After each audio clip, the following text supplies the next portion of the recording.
Bobby Bonilla Day to those who celebrate. Yeah. Bobby Bo, baby. He's got a couple more years on that contract, too. $1.19 million check coming through today for the 63-year-old. Yeah, it's been a minute since he played ball. Plus an additional $500,000 from the Orioles based on a January 2000 contract deferral. Bobby Bo still Wait, getting hold it. on 1 second. Doesn't he get pension too? Man, my man's kicking butt. He's over what? What's that, over 62, Kratzy? Oh, you can get it whenever. Like I can start Yeah. collecting it now, but you get less. So you choose. Do you wait till 62 to get your full pension, or do you wait till 55? Bobby Bo's kind of got it figured out. I would say, let's just be honest. If he had taken the money all up front, he'd be making more, but then it wouldn't be a story. So it's cool. Like everybody's like, whoa, I'd love to get $1.19 million. Well, yeah, obviously, but had he taken it all right out the gate, he'd have been doing a little bit better. No, I disagree. I think you're wrong on that part. Okay, go ahead. Usually you're right? Take the money, and then if it's invested even conservatively, it should be fine. As far as I remember from this story, this had to do with who's the Ponzi scheme dude? Madoff?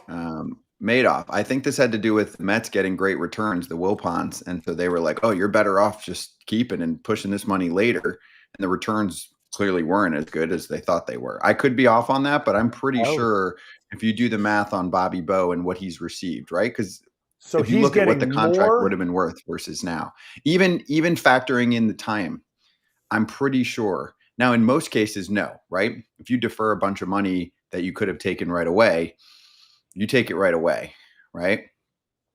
And this gets into the wild world of deferrals and how many people don't understand them. Yeah, I don't but know. In Bobby's particular case, it is a little more intricate.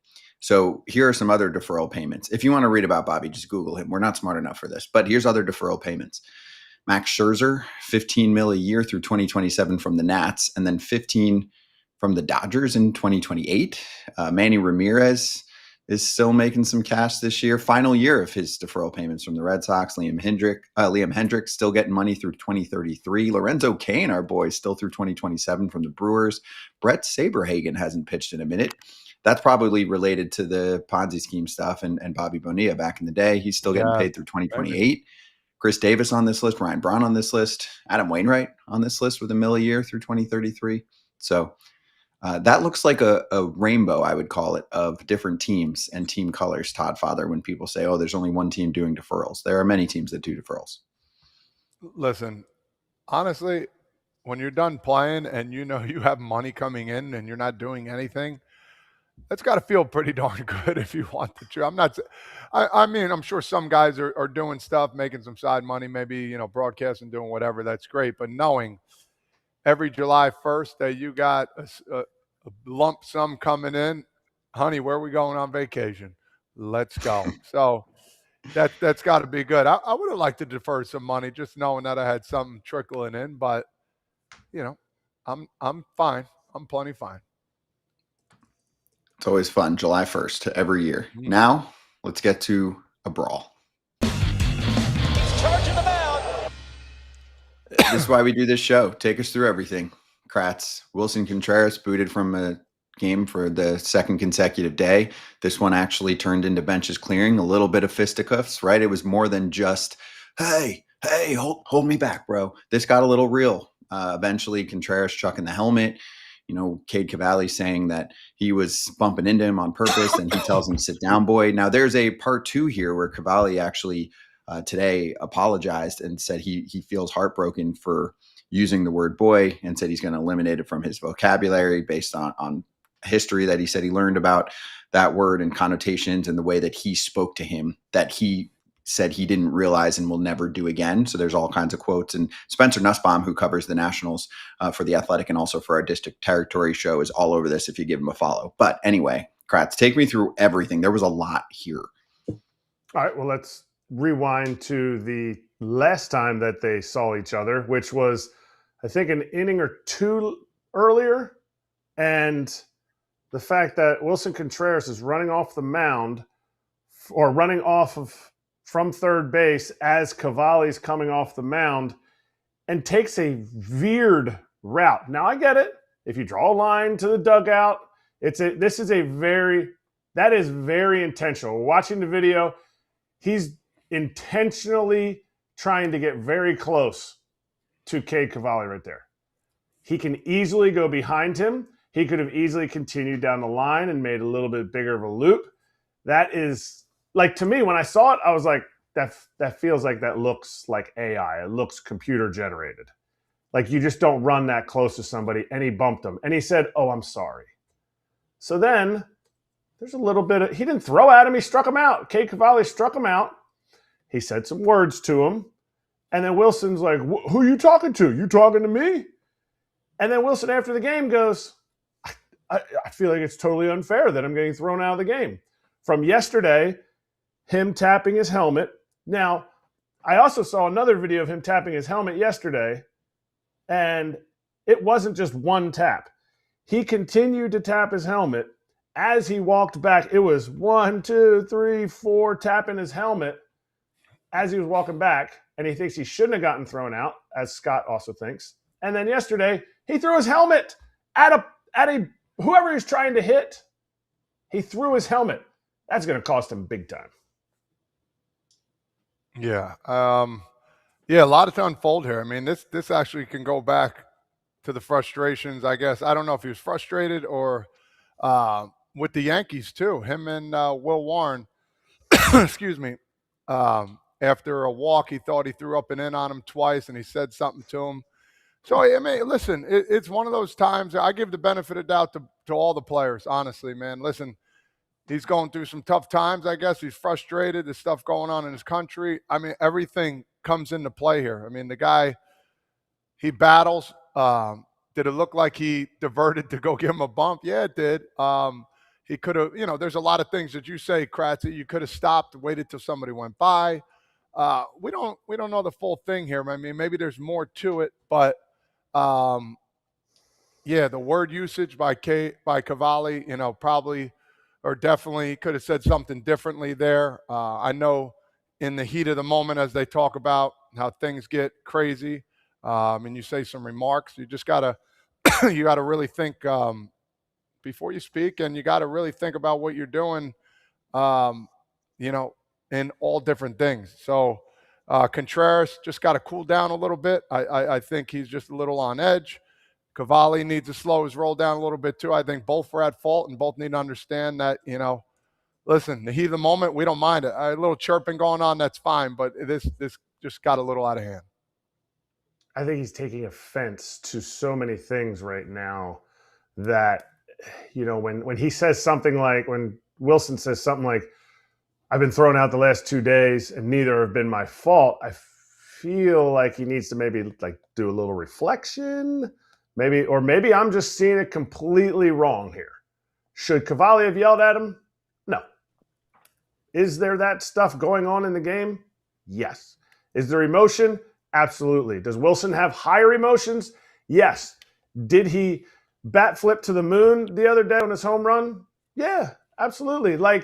There's emotion, and you even see Willson go into the dugout, and after he gets thrown, he's like, "Come on, guys, let's get this guy. You guys got this guy." And I feel like he's taking this leadership role that I've never seen him take on other teams that I've been on. And he's always been a fiery guy. He's always been emotional. That has always been his thing, from back when I saw him as a rookie with the Cubs. But as a leader, how does that emotion play through? And you're seeing it, just really culminate in too much stuff here. Do you guys think that Red Sox players are starting to get tired of something popping up every day from him? I mean, it's great content to look at, right? It makes a team that's been pretty crappy much more interesting. I mean, Kratz, we're leading off talking about Contreras way more than we expected. Not just Contreras. We're leading off shows talking about the Red Sox way more than we expected to. I mean, the Red Sox are full of drama. They get rid of Cora, they get rid of the coaching staff. The team's not playing well, right? There's nonstop action going on up there. But Contreras is the guy. I mean, he's probably top 3 in our sport, if not number 1 in the power rankings right now in terms of movers and shakers, right? Like he eats the plate for his ABs. And then when someone pitches inside, you might even hit the inside corner for a strike. And he's like, hey, what are you doing? You coming after me? Like, that's just his game, right? And some guys just, I mean, we talked about Josh Naylor the other day. Some people get pissed off by him. AJ's on this show all the time. Plenty of people got pissed off by him. This is part of Willson Contreras' game. But I do completely see what you're saying, Kratz, is do you need to basically go right up into the starting pitcher's face when you're walking off the field? We never see that. That incited all of this at the beginning here. It did, but I mean, if that's what I don't know if it even incited it. Cade Cavalli could have been. There's a lot of pitchers that would have been. I remember Dallas Braden. Remember he yelled at A-Rod for running across his mound. Like, there's certain things that, like, okay, it sparks something, but it's not like Cavalli came back and threw at him the next pitch and was like, "Don't ever get that close to me" or anything. Like, I felt like it was calmed down. Then he yelled. Then Contreras elevated it again. And I just think there's a lot of trash talking that we never see as media. And to say, are his teammates annoyed by it? I mean, until a teammate says it, no, I would say I have no idea. I can't answer to that. Are they annoyed that their best hitter has been out of the lineup the last 2 days because of his emotional choices? Yes, that's annoying, unless they're all sitting there like, whatever, I'm just trying to get my numbers. No, they're trying to win. They swept the Yankees. They want to do good. So you need your best players out there. That would be annoying. But his emotions, no. I don't think – I wouldn't think it's annoying until I hear one of their teammates saying, like, let's pump the brakes. Yeah. I mean, he's their best player this year, Todd Father. So, I mean, I'm just going off for me. I'm like, I would love to have a guy like that, especially on a team that's got to wake up a little bit. I think if Cavalli even said, hey, he would have been running at him, right? I know that they have to, they have their whole thing about the word boy and getting that out of his vocabulary. I got all that, right? But I think even if he said, hey, sit down, he was running at, like, it was going to start it. Contreras is also hot right now. Like, he's dealing, like you said, with a lot going on at home. Venezuela going through a tragedy. That's real, right? He's already a hothead. I don't think that's a secret in our sport. So if you take a hothead and then you juice him up for the week because there's stuff going on back at home and he's playing for a team that's not playing well, like, yeah, he's going to be the wildest man in the league right now, and that's what he is. Yeah, and if I was on his team and I was close to him, I'd just be, hey man, lead with example on the field. You've been doing great. Be our fearless leader on the field. Keep dominating. Keep going after. We love everything about that. Maybe just understand. You got 25 other guys in the dugout, or 20, so whatever it is, and coaches and everybody else that are looking for you to lead and be our guy. We don't need you to do anything else than that and go out there and lead. And we're going to follow you and ride the horse until we meaning the Red Sox, hopefully have a chance to make the playoffs. Which, they're getting better, but at the same time, they still got a ways to go. Yeah, and you love to see the fire. You love to see teammates backing each other up. There's a reason we don't want to see bench clearing.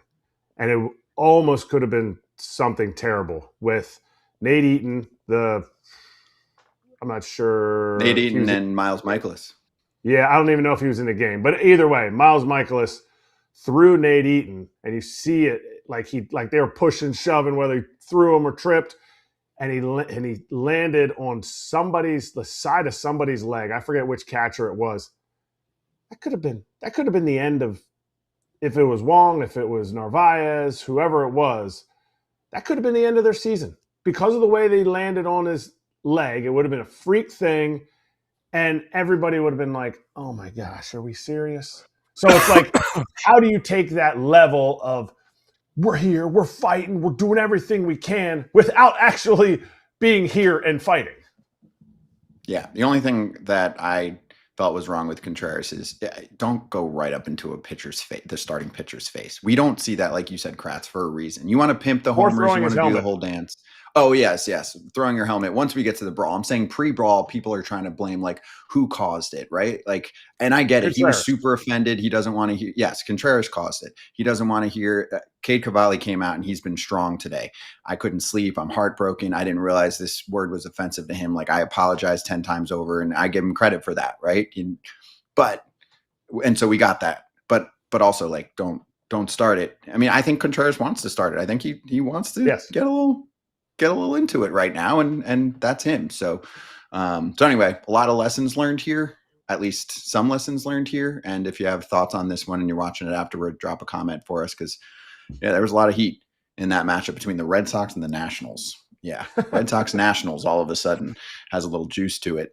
When we swing back, Jim Bowden joining us next. We'll go through trade ideas.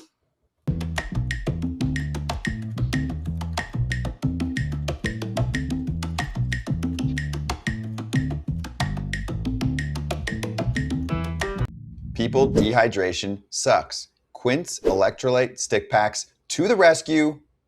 I order them. I use them all of the time. Listen, as somebody who may or may not have had some adult beverages in their life, the next day, you know what flavor I like? Watermelon. And I don't like watermelon, I'll go raspberry. And it helps me to get my citrus salt in. But if I do, it helps me to get back to normal, feeling good, and ready to go the next day. Yep, tough workout or dry mouth in the morning, whatever it is, this is going to help you out. Quince always has the best deals for you. You can go on their website and see a number of products. We're talking about not only a product that tastes great, but has zero sugar options that are also stevia free. Give your body what it really needs to stay hydrated. Go to quince.com/foul for free shipping on your order and 365-day returns. That's QUINCE.com/FOUL for free shipping and 365-day returns. Quince.com/foul. These statements have not been evaluated by the Food and Drug Administration. This product is not intended to diagnose, treat, cure, or prevent any disease. Todd Father, the Yankees have lost 6 in a row. They're 12-14 in June. It's the regular June soon. I'm not even worried about this. And I know Schlittler had, his worst start of the year. Skubal looked great for the Tigers. Wait, hold up.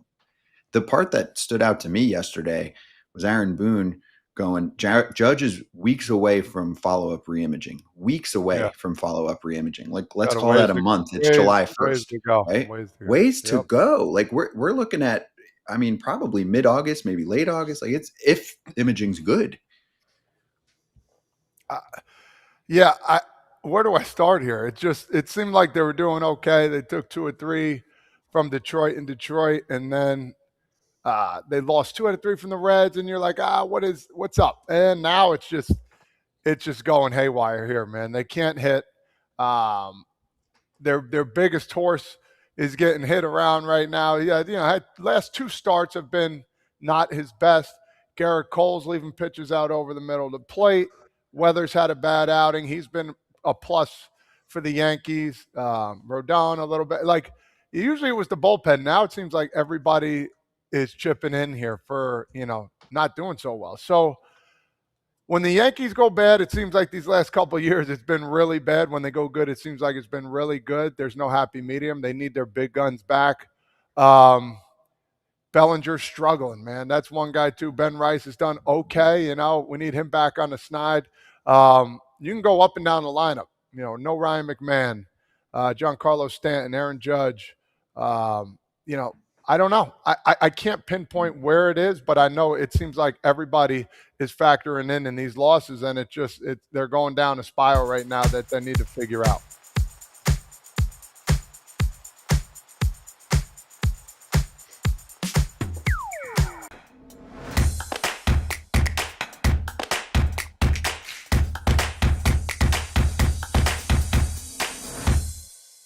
Front Office Unfiltered time with Resident GM Jim Bowden joining us. JB, we were just talking about Willson Contreras and his hot week in terms of hot-headed week. Your thoughts on everything that's gone on down there, and how you would deal with it as a front office, if anything at all. Like, if you're the Red Sox and you kind of stink this year, are you like, hey, this is a fun spark for the team? What's your view on what happened specifically last night, but also the player? Well, I think, first of all, we all know that Willson Contreras is a very emotional player. He's got a lot of passion, and he's got a lot going on in his life right now. And I think the earthquakes that are taking place in Venezuela, his home country, and all the things that he's dealing with comes out. And remember, the Red Sox don't have that veteran leadership. There's no Alex Bregman in that clubhouse. So Willson Contreras, who has been their best offensive player, is now trying to take a role of being a leader, which is he's not a leader type. He's someone that you need a leader to kind of keep them in line, and the Red Sox don't have that. They have a lot of young position players that aren't able to do that. but he's having a great year. He's hitting 283, like with 18 home runs, and he leads the team in runs batted in. He's just been really consistent offensively for them. Obviously you don't like to see, the 2 ejections and not, having to leave games. And you certainly, he's going to get suspended for throwing the helmet. That was the worst thing that took place. I don't think Cavalli needed to do that. And certainly Contreras is the one that escalated the situation for me. But again, I think you got a rookie manager in Chad Tracy who should be calling him in and calming him down. You've got a second-year general manager, same situation, and you don't have player leadership. And I think that kind of makes this worse than it really should be. I like the player. I like his heart. He wants to win. He plays the game hard. But someone needs to talk to him and try to keep him in line a little bit. Not, I guess, questioning some of the moves the Red Sox made, but is this like the culmination of the fact that Breslow didn't get a Bregman to be in that clubhouse? The fact that, yes, the value of Roman Anthony, like, oh, he's going to be our best player, doesn't suffice the leadership role. Do you feel like this kind of came to a head in this moment because of the fact that Willson Contreras, who I agree with you, and I said it earlier, isn't that leadership type? He's the energy guy. Yeah, I agree with that assessment. And, they lack the veteran leadership. Look, I like their young players. I love Roman Anthony and Cedar Rafaela and William Abreu, and I think Marcelo Meyer has talent. But, when you're going to have that many young players, you do need player leadership. We saw what Alex Bregman did. I don't mean on the field. I'm not talking about his offense or defense, but what he was doing as a leader for the young players, and even a leader, you need, as you guys know, Todd and Erik playing the game as long as you guys did, you do need player leadership in the clubhouse, and that's something that the Red Sox lack.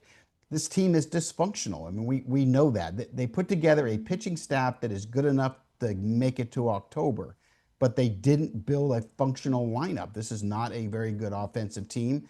They are in need of bats. And so, this team just was not put together very well, and they've got some work to do before we, cover them in October the next time.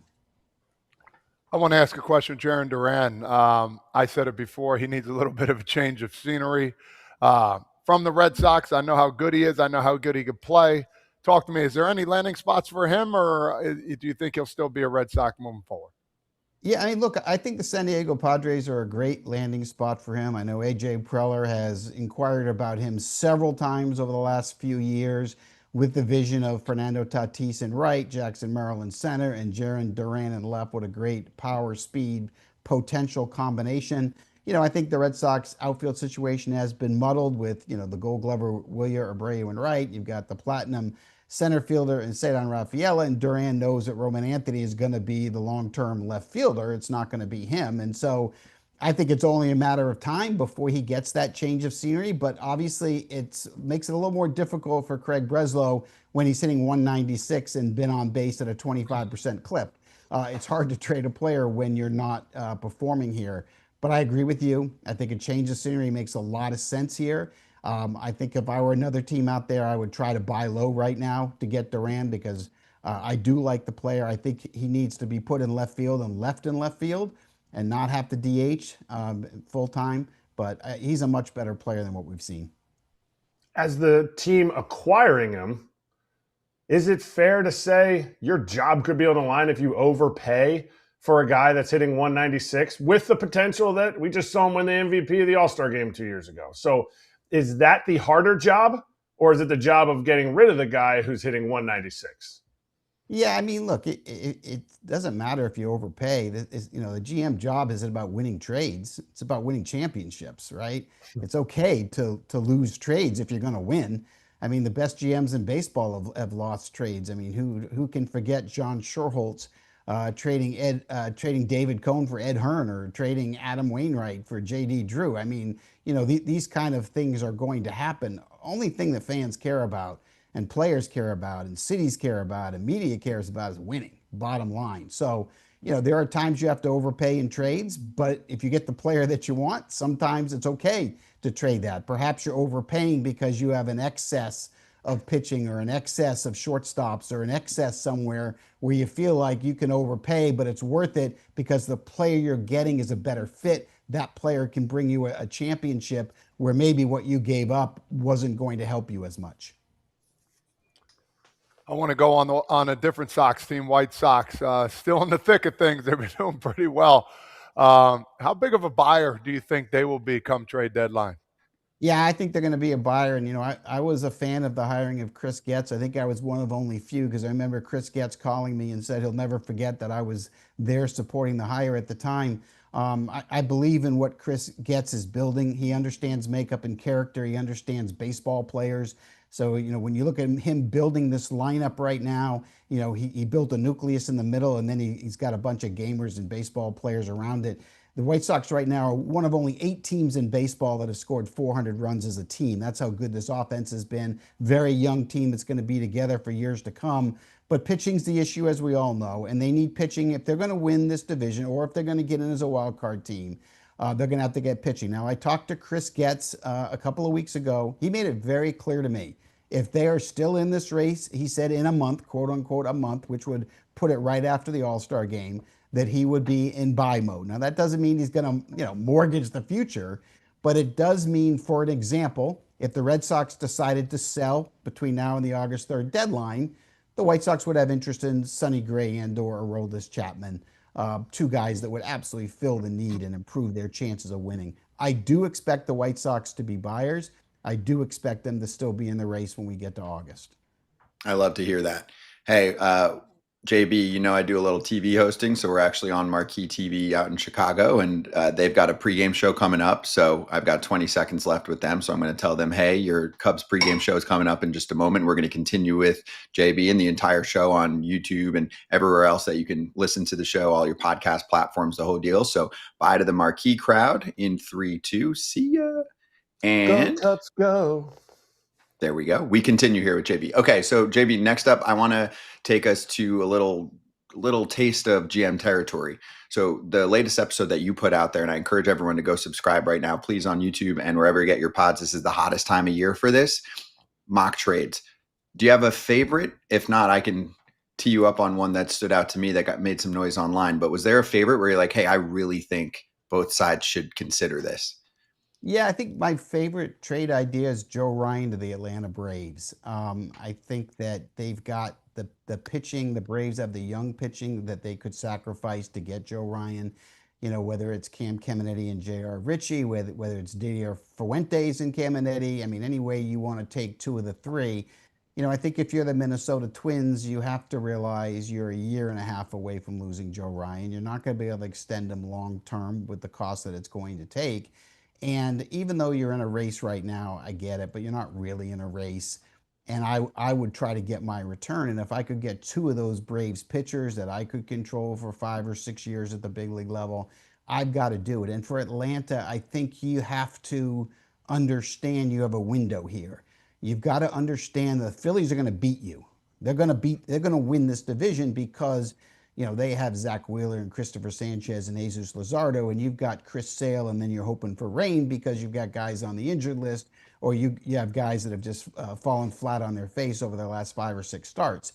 So the Phillies are going to catch you. They're going to go by you. And you've got the Miami Marlins that had the best record in Major League Baseball in the month of June. They're coming after you as well. You're going to have to get starting pitching. And I think the other issue is this is your window to win, right? I mean, when you have Acuna and Albies and Olsen and this group that you put together, you've got to go all in and try to win right now. So I think it's the kind of deal that would make sense for Minnesota in building for the future. And I think for the Braves, it's time to make that uncomfortable trade that Alex Anthopoulos doesn't like to make, but has made in the past, like he did with Troy Tulowitzki when he was running the Toronto Blue Jays. The time is to make that painful trade that might come back to burn you, but it's worth it if you can win. And this would give you 2 postseasons with Chris Sale and Joe Ryan at the top of your starting rotation. Wait, didn't Alex Anthopoulos also trade for R.A. Dickey? Yes. that one didn't work out, but you know what? We don't remember what the GMs do. My question for you is what are your other mock trades? Joe Adell, and I'm going to have a follow-up based on what you say. The Joe Adell to... Yeah, the Joe Adell going to the Philadelphia Phillies, 3 prospects going the other way to the Angels. This is a deal that would never happen if Perry Minasian was still the GM. But the great news for Angel fans is John Mozeliak is going to be making the calls at this trade deadline for the Angels. And by the way, John Mozeliak will be on my award-winning front office show this Sunday, 10 to 1 on Sirius XM channel 89 on MLB Network Radio. And we're going to break down all the details of what Mo's going to do with the Angels. But the one thing that Mo has made very clear, he's going to listen on almost every player there. And if he can make a good trade, he is going to make a good trade. He's not going to be afraid. And I got the sense that after he met with team president Molly Jolly, and after he met with the owner briefly, Artie Moreno, for a 2 or 3 hour breakfast, he got the impression that his recommendations are going to be heard, and he's going to have the freedom and the vision to be able to make this organization better, which means the Angels, pretty good chance that they're going to get offers on Joe Adell, Reed Detmers, Jose Soriano, and he's going to be open if he can make trades to improve the team. Mike Trout. Okay. Excuse me. Sorry. No, that was exactly what I was going to cough about. Can you switch that in the sense of Mike Trout? Would it be the same haul back if the Phillies take on some of the contract and get Artie Moreno out from underneath that? Well, the Mike Trout is the one situation that I don't get the impression that Mike Trout wants to lead the Angels, number one. Number two, I don't get the impression that John Mozeliak wants to come over here on a short-term contract and move Mike Trout. And I don't get the impression that Artie Moreno wants Mike Trout to finish his career in any other uniform except the Angels. So I think Trout is the one exception. Again, that's my early read. I will ask John Mozeliak directly on Sunday to make him give me that direct answer. But the early vibe that I'm getting from Mo is that Mike Trout will be an Angel on August 4th. JB, question for you about timing. I know everybody always asks, like, when are these trades going to happen? And most front offices are focused on the draft right now, and then eventually we'll start to trickle in with trade offers.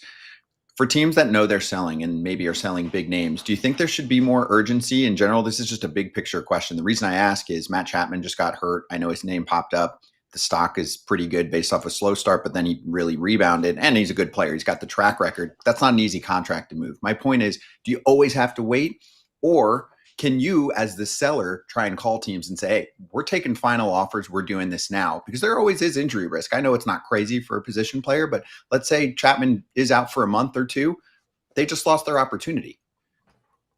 Yeah, there's no doubt. And look, we don't have a lot of sellers right now. That's part of the problem, all the GMs I talk to. And no one expects a lot of action until, as you mentioned, after the All-Star week.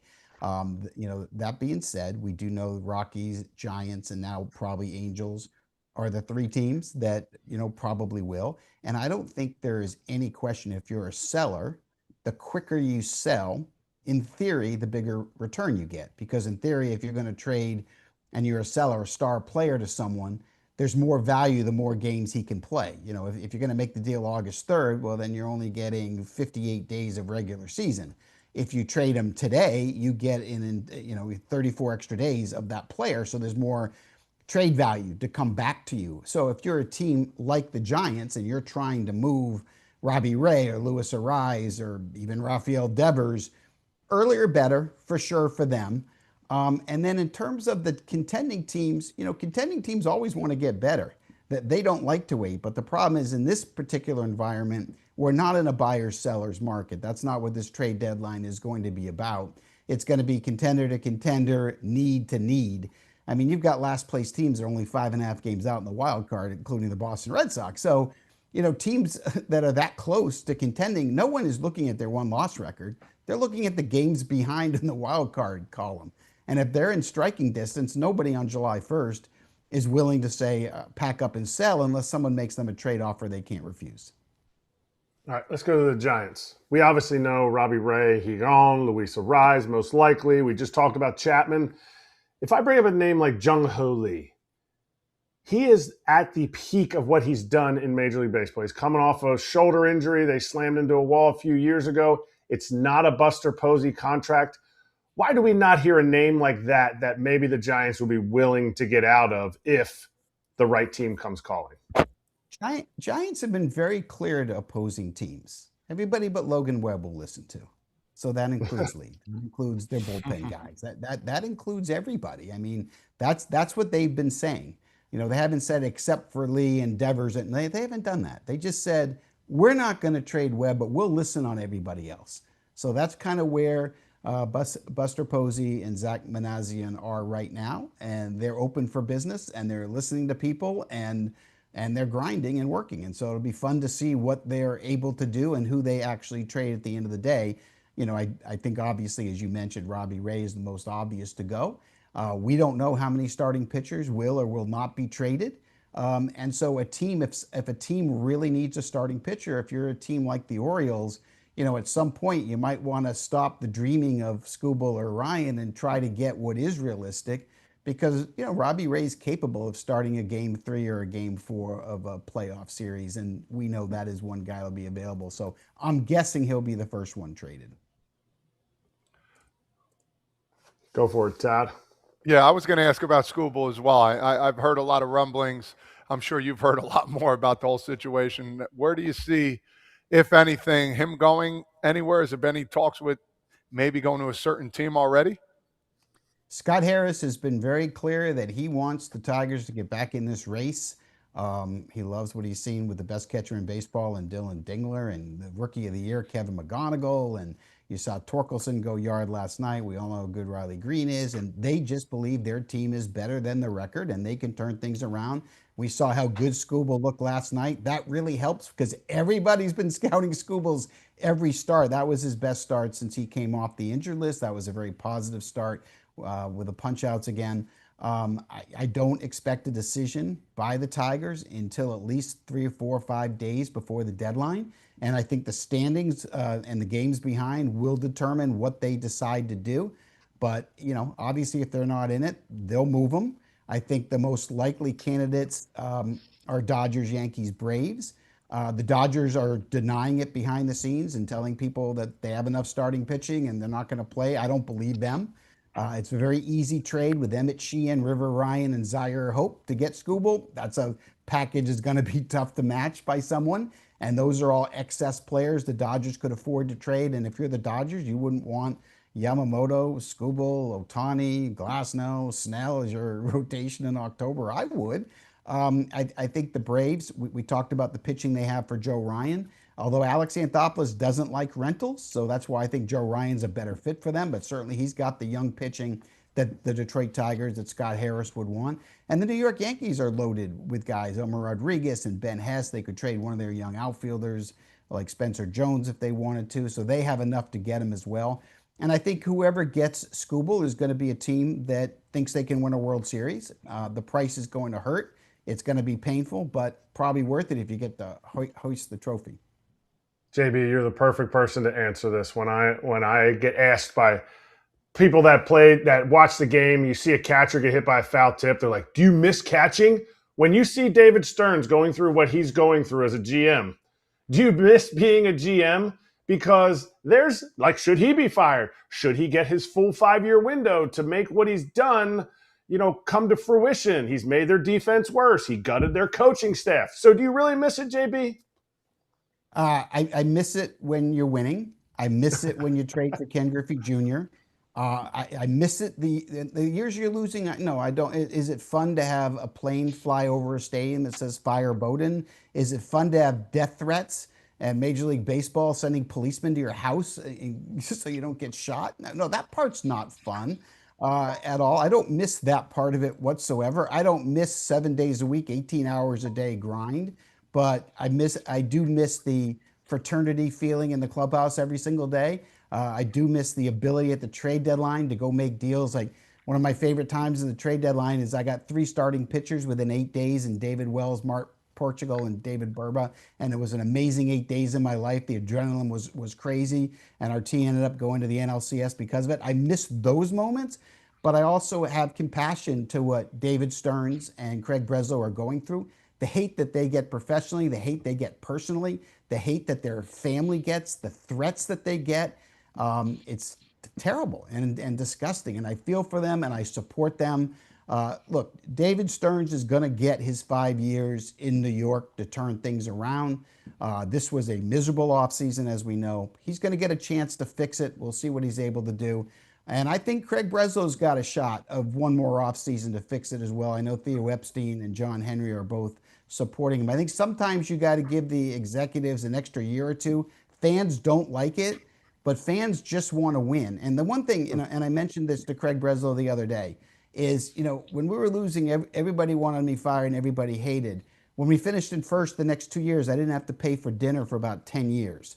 So baseball changes that quick as a GM. And I remember Andy McPhail once telling me when I first got the job, he said, just remember this, the years that you lose, you're going to be hated. The years that you win, you're going to be loved, and it's never going to be in between. And that's absolutely how it plays out for that particular position. So do I miss the years of losing? No. Do I miss the years of winning? Yes.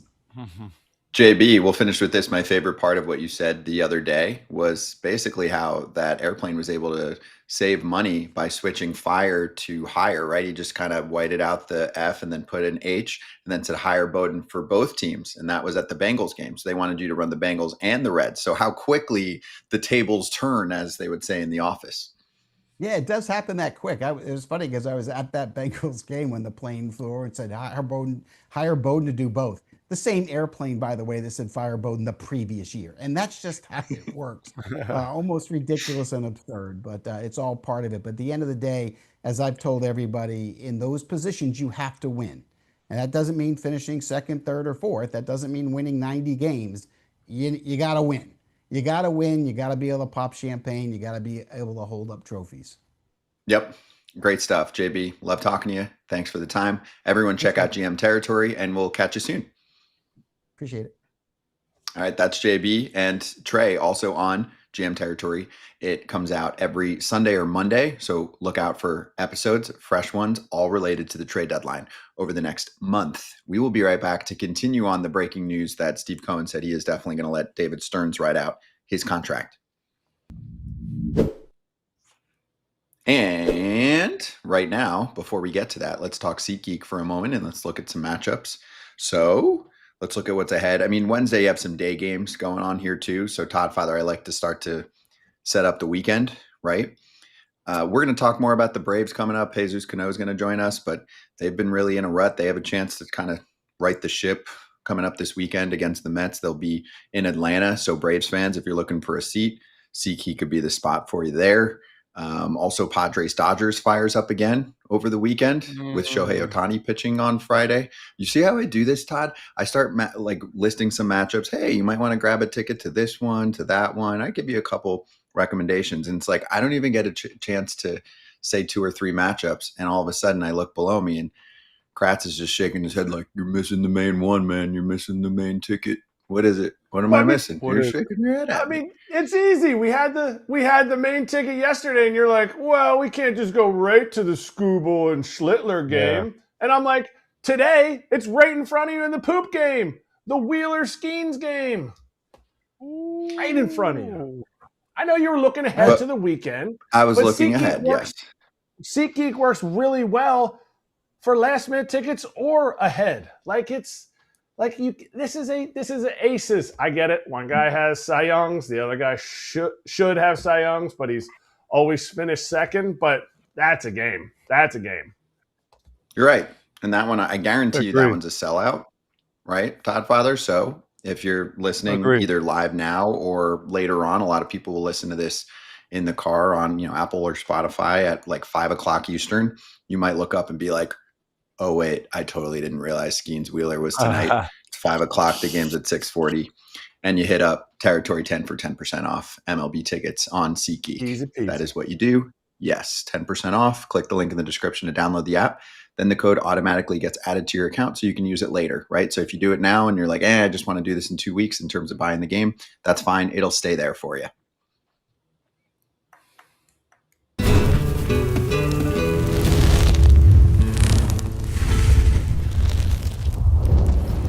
All right, so Mets owner Steve Cohen is going public with comments since the Carlos Mendoza firing in a tumultuous season for the Mets. And he spoke to Joel Sherman and John Heyman from the New York Post, and he said, hey, David Stearns is not going out anywhere. He is going to live out the remainder of his 5-year contract. This would be back-to-back years of missing the postseason for the Mets unless something crazy goes on. It looks like they're going to be sellers. So he confirmed that they're going to figure out what changes to be made, but it is not going to be the president of baseball operations. I don't know if it's ever been publicized, but I think the rumored contract is 5 years, $50 million. And I know that's a drop in the bucket for a billionaire, but that's a really, really big baseball operations salary right there. That's no joke. So Todd Father, David Stearns is going to have a chance to turn this around for, another couple years with the Mets, right? I believe, Kratz, this would be after this year, 2 years left. So if you go 3 years ago, right? And so we're in 2026, 25, they missed 24. The Mets made it to the NLCS and everyone's like, Stearns took over. He's a genius. And then 2 years since they look like crap. So 2 more years to figure this out after this year. Let's start here. Todd Father, do you agree with this? And there's layers to this. Do you agree not just on 1 more year, but it sounds like he's going to get 2 more years, even if they stink again next year? Yeah, I think if you're Cohen, you got to lay the law down. And then what I mean by that, it's like you either got to have your guys back or not. And I think, honestly, this is what he should do. If he really believes in Stearns, this is what you should do. Give him a little peace of mind, whether you agree or not. And I think he does. I don't think he's a liar. I think he deserves 1 more year. I do. But in New York, it's a what have you done for me lately place. In the Northeast, what have you done for me lately? Yeah. And Bowden said it best, man. Bowden, he said, listen, they either love you or they hate you. And right now, there's not much love going on in Queens. So, honestly, I would give him another year. See how that goes. Even if he has another year on the contract, like you said, if that doesn't transpire, then maybe it's time to move on. So, again, if you're Stevie Cohen, make sure your guy knows that you have his back. Right now, it's just not looking good for this Mets team. It's just been a debacle. So, again, somebody has to get the finger pointed at, and right now it's him. But again, to hear that from the top dog, it's got to make you feel good if you're Stearns. Yeah, he's giving them the vote of confidence. Maybe that's the dreaded vote of confidence. And when they say 2 more years, like if they do this again next year, if they have the same type of offseason again next year, yeah, you're probably not going to see him in his 5th season. Like they'll pay him out through that time. But to me, I am a David Stearns proponent. I saw what he did. I saw how he interacted. I saw the people that he hired underneath him. Matt Arnold is now running the front office with the Brewers and doing really well. I saw, Pat Murphy was one of the hirings that he had. Craig Counsell was one of the hirings. Like, these are guys that I really respect in the game, how they handle players and how they handle different things. It hasn't worked out in New York. If there's somebody that would turn it around, in my opinion, it would be a David Stearns. And that might not be a very popular thing to say right now, but I think he's also a guy who, while he's stubborn on what he thinks is the best for the game, I think he is also really good at being introspective and looking to say, okay, why is this not working?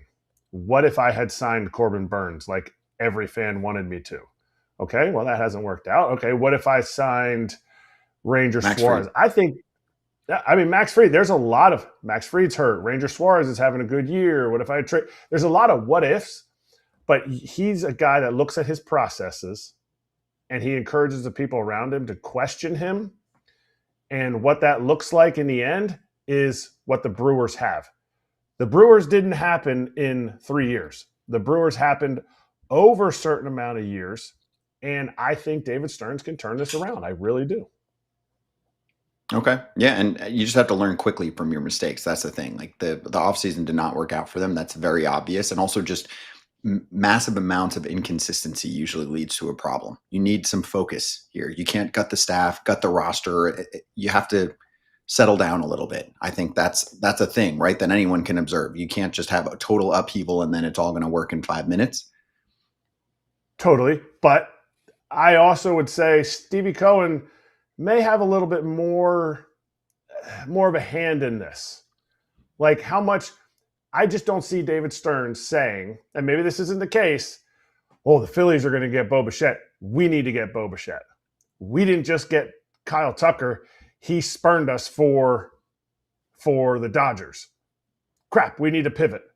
I would love a lie detector test on David Stearns and Stevie Cohen that was not a panic move. And I'm not saying that's what's ruined this offseason. I think it's been how they developed the team and the way that guys have stayed healthy and the kind of, they flipped some coins, I think, and it's coming up the wrong way both times. Yeah, guys out of position, the whole deal. All right, let's get to our first guest of the day, player-wise. Christian Walker's ready.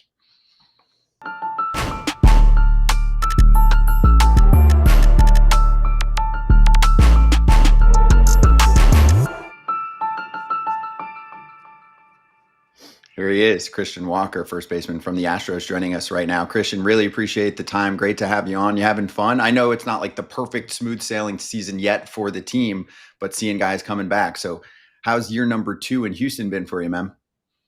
It's been good. It's been good. I think if you asked, any of us, if you'd rather get off to a hot start and then try to hold on to it, or start somewhere in the middle and try to ramp it up and hit the end of the season with momentum, I think we'd all choose the latter there.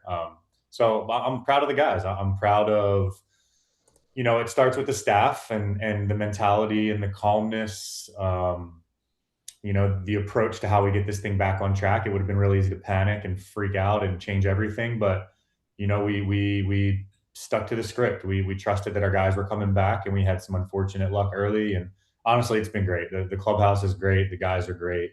I get to watch Yordan Alvarez hit every day. So how bad could it be? we definitely want to get to that at some point. But you said about the calmness in the clubhouse.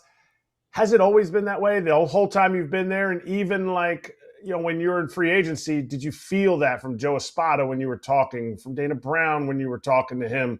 And has it been consistent the whole time? Because you guys have gone, not just this year, last year, there's been ups and downs for sure. Yeah, and don't get me wrong, it's not like a calm, everything's going to be all right. It's like ultimate trust in the guys. You got a staff who has watched some of the best lineups play together for a long time, and I think they just really trust their guys, when it comes down to it. They know how to win games. They know how to get the most out of a player. I remember my first conversation with Joe last year after I signed, and we were talking about spring training stuff. And his first question to me was, what do you need to get ready for spring? What kind of schedule do you like? When do you want to get into games? How many games a week do you want to play? He was putting the ball in my court, and that made me feel trusted and brought a lot of confidence. Talk about a little superstitious too. I heard you're a big time superstitious guy, especially, if you got a cold streak going on. Talk to me about some of the things that you've done before. I know these fans that are listening here are going to get a few laughs here. What you got going on? Yeah. Brother, we'll do anything for a hit. You tell me a hit's on the table, it's getting done. There's no shame in that. I try to mix up all the little things. I like, changing the facial hair or going pants up or pants down today. Sleeves, 1 sleeve, 2 sleeve, different colors, white cleats, gray cleat, any combination of things to make it feel like I'm mixing it up without changing who I am. I don't want to be in the box thinking that I need to do things differently. I don't want to be second guessing myself or my abilities. So if wearing a fresh pair of spikes or mixing up my batting glove color makes me feel like, that switch the energy, that's what we're looking for. We're looking for something to just kind of make the energy on the different side. Can you give us the most outlandish one? Because I saw that Fu Manchu you were rocking, that thing you had on your face. Crazy, huh? Yeah, but you had an absolute hot streak, and that John stayed there forever, and I was fine with it. But tell us, what was the craziest one that you're like that was hot for a while? Yeah. Weird stuff. I had a thing where I felt like I needed to eat candy. I call it cage candy. I try to keep our batting cages stocked with candy. But I felt like there was a minute where I felt like I couldn't take an at bat without a mouthful of candy. But it was leading to hits. The mustache thing, first at bat with the mustache, homer. Oh yeah, like you do something like that. It's like, oh yeah, maybe I'm just a mustache guy forever. But crazy stuff. Personally, I got nothing really in my history that's like crazy. I've worn other guys' batting gloves. I remember wearing Dave Peralta's batting gloves for a while. I think I clipped a homer with them. You'll wear other guys' pants. I'll pay attention to which shower head Jordan gets in, because that guy can't do anything wrong right now. It's like working for him. I'm just gonna mirror everything that guy does as long as I can. Yes. Have you put one of Jordan's bats in your bat bag to have him talk to your bats? Yeah. I brought one of his bats up to the plate. I hate axe handles. I don't really particularly like the model. I'm like, there's got to be something in this thing. So took it up there, broke it on the first at bat. I was like, all right, that's a sign. This isn't for me. Yeah, you're just not him. You're not Yishtin. You're not Jordan. You're not Yishtrin. But no, okay. So you had candy in your mouth. What if little what if things, it was like, a blow pop? What if it was a blow pop like Jazz? Come on now. Yeah, I see what you're doing here. I'm too clumsy, man. I wouldn't trust myself not to stab myself in the face with that thing. This is a big rig moving out there. I don't know if I can handle the lollipop stick. Okay, that's fair. That's fair. So tell us about Jordan. Tell us about Jordan and what, besides the funny stuff that like you're going to hop in the same shower is what I heard with Jordan, but that's what I heard. And we're going to cut it that way. But what do you see on a daily basis that you're like, wow, this is way different than like what everybody else is doing? Mm-hmm. What I appreciate about Jordan's, so for me, it's the consistency. I know that's like a results thing, but I've played with a lot of guys with a lot of power. I've played with guys who can hit 330. The ability to do both of those things every day is what's so impressive. And it's hard to explain because he's smart. You watch it on the surface and he's a pretty laid back guy. He cares a lot, but he's a pretty low energy guy. And it's easy to look at him and be like, oh, this is just God given, or, he's gifted. And he's got a great skill set, and that's, the stuff has to be in the toolbox. But his ability to be like tactical and watch strike three, get called out looking, chalk it up to I wasn't looking for that pitch, go back out his next at bat, get the pitch and hit it 440.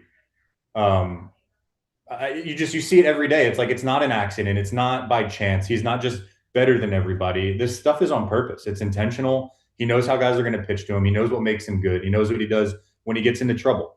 And it's a dangerous recipe when he's got a skill set like he does. Are you more impressed with his power, or are you more impressed with his hitting ability? Because very few people hit in the game like he does with power and hitting ability. Yeah, the hit ability for sure. I know he's got juice. You expect him to hit 40. To do it with a 325 and 1100 OPS, it's the most impressive thing that I've seen long term for sure. Are we missing out as fans not seeing him in the home run derby? Yeah, for sure. But that's like not his style. Like, I wouldn't expect him to do, like, he's a hitter. He's a power guy. He can launch balls. He knows how to do that. His BP is a show. I think I've seen him take BP on the field in spring training. That was the last time I watched him hit on the field. He's dialed. He knows what his swing feels like when he's good to go. You see him take his cage work. It's not like a weird, thoughtful, what's everybody seeing? My hands feel different. Like, it's ultimate trust. It's confidence. The presence that he has in the box, he carries with him around the clubhouse, on the field all the time. It's great. I've learned so much from watching him play, and I've enjoyed it. So, question for you in terms of awards. if a guy DHs a lot, he doesn't get as much love with numbers, with MVP talk, all of that, right? He certainly deserves to be involved in the discussion. How do you think someone in his spot can overcome not playing every day defensively? And you're the perfect person to ask, right? I mean, you have definitely, had just as much going on defensively in terms of your name. You've been one of the elite first basemen defensively for a while. So that's part of who you are. So the question is, when you're matching up someone like Jordan against Bobby Witt Jr., Jordan's got the clear cut average on offense, right? Or the advantage on offense, but Bobby is an elite shortstop defensively. Like, how do you think, if you were a voter, right, if you put yourself in their shoes, how would you look at that? And also, I think some of the parts you're describing are tough, right? Like, you're giving us stories on how, obviously he improves the lineup presence, everybody around him, even what you're seeing from him. But for people that vote, it's mostly numbers related. Should it be? Yeah, that's a great question. Great question. I think it's just harder to do it as a DH. I don't think it's like a DH doesn't deserve to be an MVP, or they're not doing all their, they're doing half the stuff. I think go off of WAR, defensive runs saved, defensive metrics going to WAR, offensive metrics going to WAR. We have a way to measure how much value you bring to your team. I get there's a lot of stats, things can be cherry picked. So a guy like Bobby Witt, we'll use that as an example. A guy like Bobby Witt, his defensive game moves that needle big time. He's elite at the plate. He's elite in the field.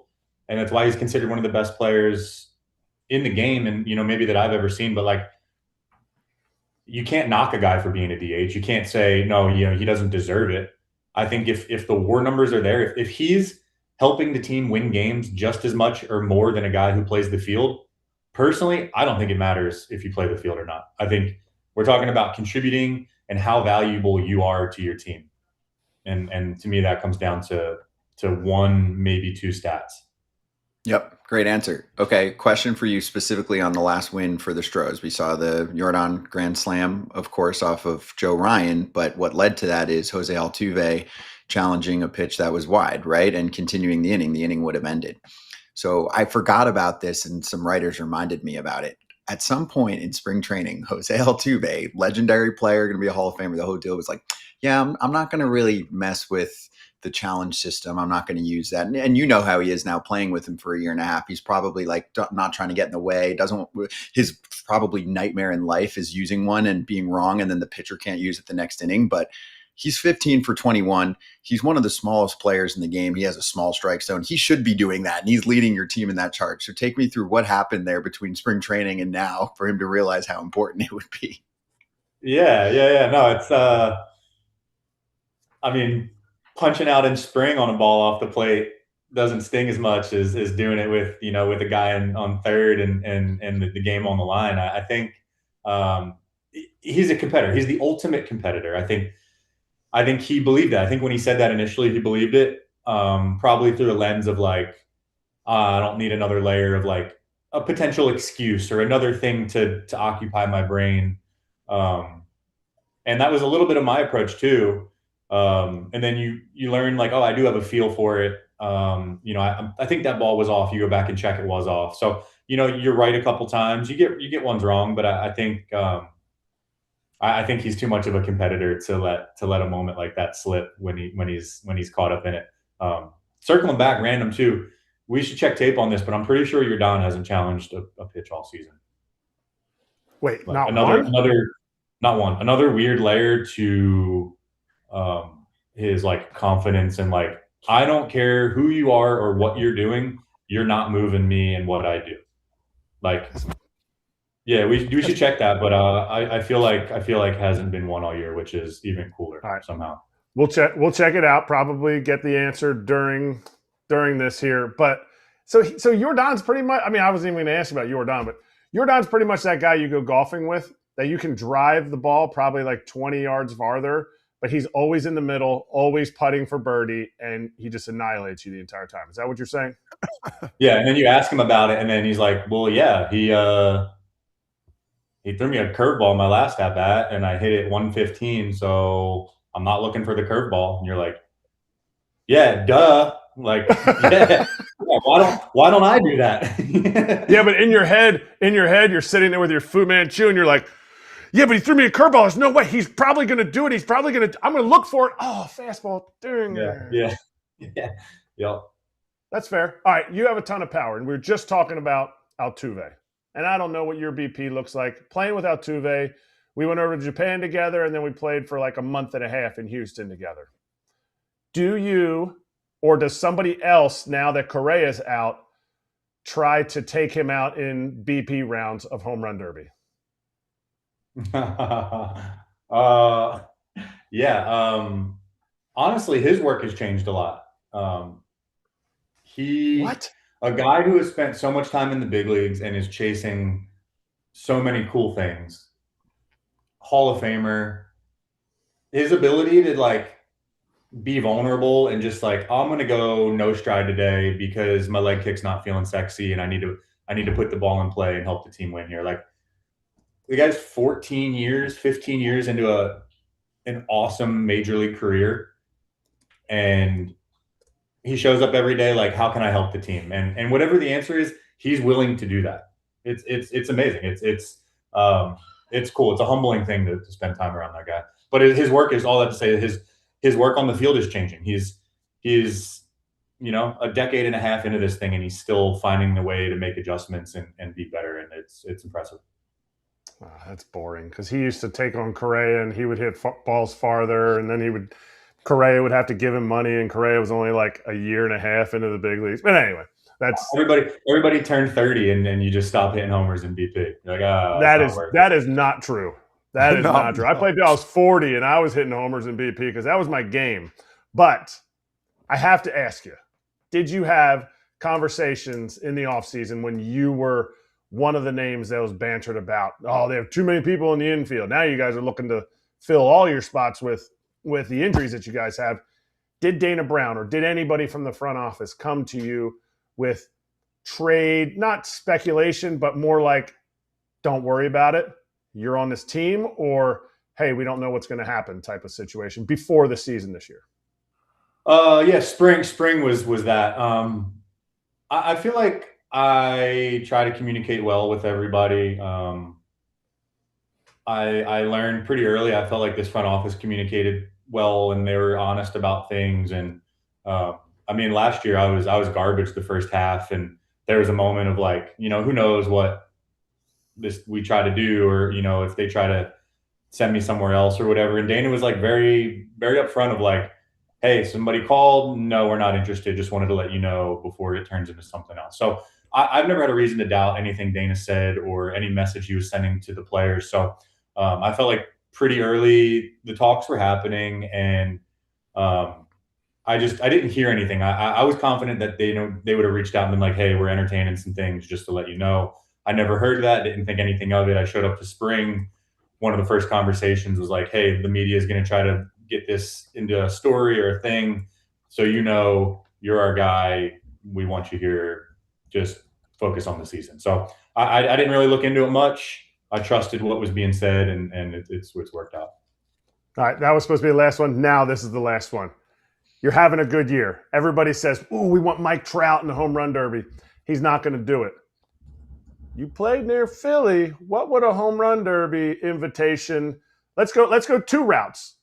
You make the all-star team. They invite you to home run derby. Do you play? You don't make the all-star team. They invite you to the home run derby. Do you do it? Because you went to school outside of Philly. Option 2, probably not. I think there's I don't know. I feel like I would want to do it in a way where I was voted in as an all-star and then made the home run derby as an all-star first, personally. I think it's a great thing. It's an honor. I think looking back at all this in 10 years, 15, 20 years, you had the opportunity to do a derby and chose not to. I could see that.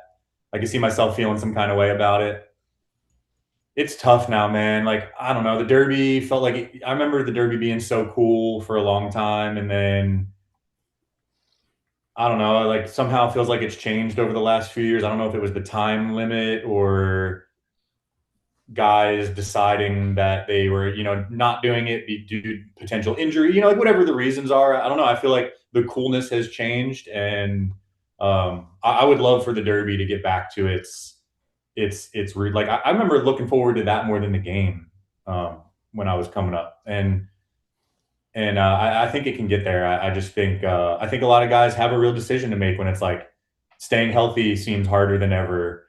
I'm 35 now. Like, yeah, I want to have my goal is to have a great season and win a World Series. I get how cool it is. I don't know where I'm at on the whole thing, to be honest. I think it's probably a lot different when the opportunity is really on the table. You said Todd Frazier ruined it. You said Todd Frazier ruined the home run derby. That's what you're saying, right? Okay. Yeah, it's his fault. Timer's gone though. They announced like a month ago. No more like timer. 20 swings and then like 15 swings or something. I think it's a great adjustment. There it is. Yeah. He's been busy. He's been busy. Cleaning my home. This whole thing. Yeah, no big deal. Hey, Jordan challenge one pitch, April 7th, and he won the challenge. Oh, perfect. Yeah, leave it there. 100%. He's a cool 1-for-1. What is that, Kratz, for AAA Derby? It's my Pennsylvania State Championship medal. I thought we were just showing. I just thought we were showing things off. I didn't know what it was. Oh, that's not that New Jersey Little League stuff. That's the PA stuff. Yeah, that's that PA. That's that real John that everybody needs. That's why Jersey wants to be Pennsylvania. We get it. Oh God, here we go. We'll let you guys do your thing, you Pennsylvanians. Christian, thank you so much, dude. Yeah, great to talk to you. Really enjoyed the catch up. Yeah, likewise. Thanks, Ken. Thank you. Christian Walker from the Astros. Crush City territory on the Astros to our show. Be right back. And we're here.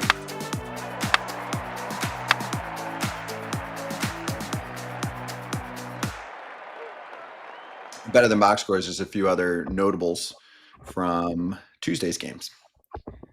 Cooper Engel just got to the show, and he had the epic story, Kratz, that we went over the other day, where they're knocking on the door, and he's like, huh? Who's knocking? Room service? No, it's your manager. They want you to go to the show. He threw a ball in the stands. He didn't know how many outs there were. He was like, all right, inning over. And the Rangers were like, thanks, we'll take the run. I mean, you get it out of the way early in the career. He's never going to do that again, right? Like, paint the picture for me, Kratz. 12 years from now, he's still in the bigs. Is he still thinking about that? Like every time? Like how many outs? Okay. I mean, it becomes a habit that, look, he's going to forget the outs again. Is he going to throw the ball into the stands? Absolutely not. He won't. And I think that's why some of the catchers throw it to the first baseman as they're running in for the third out. They're like, you forgot. Like people forget the outs. Like they give the whole like 2 steps off, and then everyone's like, oh, we got 2 here. So you got to brush it off. Like man, he's never going to forget it. Let's put it that way. Todd, you ever do it? No, I never. I usually look around first.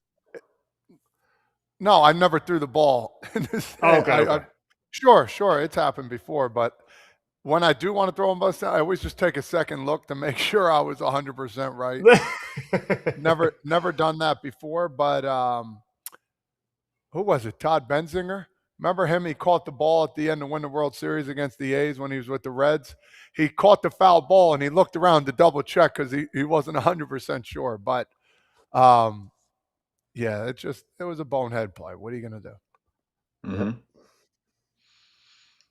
Everybody's human, even rookies. Yeah. Well, let's get to a veteran. Sandy Alcantara and the Marlins really having the best month in baseball. So 20-6 is how they wrapped it up, outscoring opponents 129-78. Lowest CBT payroll in baseball. This is Jeff Passan's tweet. Third highest paid player on the payroll is Giancarlo Stanton. He has not been on the Marlins since 2017. Sandy Alcantara was talked about. If you want to see more too, we did a nice combo with Isaac Azut from Fish on First, part of the FT Network, for Tuesday's show. So that podcast is out already too, if you want to listen to it audio wise. But for Sandy, I mean, the ERA, he went undefeated in June. The ERA was low to mid twos, and he was not good in May. So you get a little bit of that. You get the offense clicking at the right time, and all of a sudden you can be in the wild card picture. I mean, Todd, Father, with the way the American League's been this year, the Marlins would have probably been the best team in the American League. They're just in the wrong league right now. National League is much better than the AL, but they're in it. They've got a more than a fighter's chance as we're past the halfway mark, and they're just hitting their stride. Yeah, and I think this is I wouldn't want to say a problem, but having three teams being able to make it if you don't win your division makes it very interesting for some people, for some teams, I should say. Now these teams that are sellers usually at the trade deadline are like, well, maybe we want to keep going here. We're battling. We're a good team. And then maybe it's false hope. Maybe it's not. So that's where, as an organization, you got to come and realize, like, what are we really doing here? And to have Alcantara come back and be dominant and be the Sandy that we know. I love watching him pitch. I love watching him play. And every time he's on the mound, it seems like they're going to win. And, he's got player of the month status pretty much wrapped up, in my opinion, for the pitcher. So good for the Marlins, man. Let's go. Let's keep this rocking. It's like the White Sox, these teams that are coming out of the woodworks and that don't have a big payroll and they're doing their thing. Parity. We've talked about this numerous times with Bruce Meyer. I mean, listen, it's crazy to think, the Marlins are good. Yeah, well, guess what? They're playing hard and they got a good little team. Nobody takes their wallet up to the batter's box. So it doesn't matter what you're getting paid when you're competing against the other team. But my question to you guys is, or more to you, Todd, which team do you think is better? The Marlins or the White Sox? Completely different leagues, but two teams that are built completely different, and they're both almost identical records. The White Sox are 45 and 39, and I think we just said the Marlins up there, they're 46 and 40, I think. So they're very one game similar apart. records. Yeah. So I think Very to answer that different question, I think to answer that question, you got to look at the division. And for me, how many teams in the AL Central are going to make it? How many teams in the NL East are going to make it? So, that battle and who are the better teams in that division? I think the better teams are in the AL East, in my opinion. So I think it's going to be harder for the Marlins. But NL East. NL East, excuse me. Yeah. In the AL Central, what did AJ Hinch said? He still thinks his team's got a little pizzazz. I still don't see them making the playoffs this year. So I think they're going on a nice little flow here. They're doing well, and that's part of baseball. And Skubal's doing well. The Guardians are good. The Guardians are good. The White Sox are good. I think those two are going to be battling. So I would say the White Sox right now Are the better team, you're saying? Right now, I would say so. See, I thought you were all your explanation. I thought you were going to agree with me. I think the Marlins are the better team because they have to play better competition. I think the White Sox may end up in a better situation, but I think the Marlins are the better team. And that's why so I probably didn't answer your question correctly, but I think it's going to be easier for the White Sox. Gotcha. I would say Marlins are the better team. So I was going by division only. So excuse me on that. But yes, I would say Marlins. Sorry. Okay. White Sox might have the easier opportunity is what I meant to say. Yeah. I mean, it just made me think about, because Scott was like, what if the Marlins were in the American League? And I was like, I bet their record's very close to the White Sox. And I'm like, yes. And I look at this team and I watch them and I'm like, I like the Marlins way better than I mean, you give me every pitcher on the White Sox staff and I'm going to take Max Meyer over I really like Max Meyer. I really like the fact that what Alcantara is doing. I just think there's more to like about the Marlins than there's the White Sox. And yet one is in a division lead and kind of got a good hold on the playoff spot. And the other one is clawing and fighting in the Marlins. Yeah, there's a look at the AL Central standings. They're 2 clear of Cleveland, and then there's some more solid separation after that in the AL Central.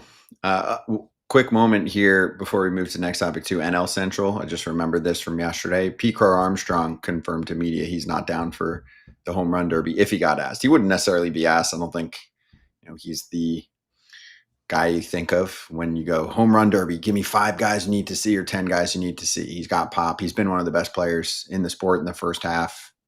He probably at this point would finish second for MVP in the National League if it ended today, Kratz, based on the base running and he's leading in WAR, and we know a lot of people vote on WAR. Yeah. He's leading in WAR. So I'd like to see him in a home run derby. I'd like to see him in the home run derby going and catching the fly balls in center field. Like, just make him go around and, like, rob homers and stuff. That would be sick. That's Home Run Derby X does that. No, yeah. Been a part of that. That's a lot of fun. Do you think there's a lot of people that are saying no to the home run derby now? Like, as we're getting closer here, like, shouldn't the field be set pretty much close to being set? I know they put the money towards it and everything, and I know some guys are waiting to see if they'll be all-stars. No? Yeah, I think that's the biggest thing is I think dudes are waiting. Oh, we're less than 2 weeks. No, I know. I mean, Junior Caminero is the only one that's confirmed so far, but I think it's 2 different questions. I mean, for me, it is early, so it's not like you're going to get the whole field 2 weeks before. But Todd, Father, I do think there are no's. A little bit. I think we're pressing. Yeah. We got less than 2 weeks, bro. Come on.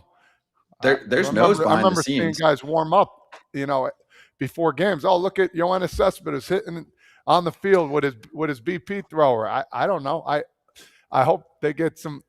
I hope they get some dudes out there. You know what I mean? So that would be. Well, that's fun. What I think. I think those dudes are waiting. I think those dudes are waiting. I think that's why I asked Christian what he thought. Like, hey, if I don't get into the All-Star game, I don't want to go do it. So I think there's more on that. So I think some dudes are waiting for the final vote tallies. Yeah. Okay. There's marketing strategy to this, right? I mean, at least one of Schwarber or Harper is going to participate. They're probably going to announce that closer to time so that it serves as its own ad, basically. Hey, tune into the Derby. Yeah. They should both do it. I agree. Yeah. I do think there was some weight to what Christian Walker was saying, though, Todd, Father. It doesn't matter if you agree or not. He's like, it's not as sexy as it used to be. If he's saying that, it's a guy who's been in the league for a while. He's been, around stars. He is a big star in the sport, right? Like, or I mean, not maybe the most known name, but one of the better first basemen in our sport and a power hitting guy. And he's like, it doesn't appeal to him. They change it. I mean, it just, I don't know. I'm like in between on it. Like all of a sudden we're going to change it again. I've been a part of 3 different ones. It's like, I like the time. I thought that was great. I thought that was, I think the only problem with that is I think fans want to see the ball, how far it goes and where it lands, which is understandable. So, okay, you want to limit it to a certain amount of swings, fine. Okay. But, that goes back to the time where, you get 10 swings. So why not, if he hits a homer, keep it, right? I don't know. So it's all about let's hurry up and then let's watch ball. You know what I mean? Like all of a sudden, I don't know what the answer is. So I'm complaining with no answer. So that doesn't help either. But just so we're on the topic, it's like, all right, well, now 20-15-15. Like, who comes up with this stuff? It's crazy. Yeah, it's fun to watch, but yeah, you want to see the big boys that are in the Derby. One more thing in Better Than Box Scores, just a little tweak to the best player in the world and when he's going to pitch. He was supposed to start today, actually, Wednesday against the A's. They're pushing him to Friday against the Padres. A little divisional matchup for Shohei. And also congrats to Dave Roberts' 1,000th win as a manager. And there were more Dodgers fans than A's fans. Is he fastest ever? I didn't see that. I thought that's what it said. Maybe. You might be right. Someone will have an answer for me in 5 seconds. But there were more Dodger fans in Sacramento than A's fans. So, yes, fastest ever. They were celebrating a little bit on the field, gave a tip of the cap. Shocker in our chat who answered that. Homer. It's Clint, one of our Dodgers territory hosts. A little over 1,600 games to do the job. Yes, and it is his job. All right. Before we talk Braves for 10, 15 minutes, let's do locks.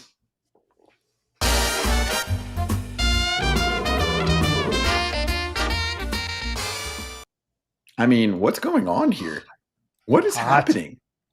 Very nice. No, Todd Father. I mean, I'll have to go back to keep track, but I mean, Kratz, we're at least at 5 3 days in a row. 3 days in a row of all locks hitting, right? Oh, Yes. wow. Anywhere from I was going to say 3 to 4 locks, but right. But on I forget even the year. Like it started about maybe 6 weeks ago, maybe a little bit longer than that, where we started seeing these pop up, where 3 or 4 picks for the night, and they all hit. And whew, this is we're our feeling sixth. This is our sixth FT parlay that hit last night.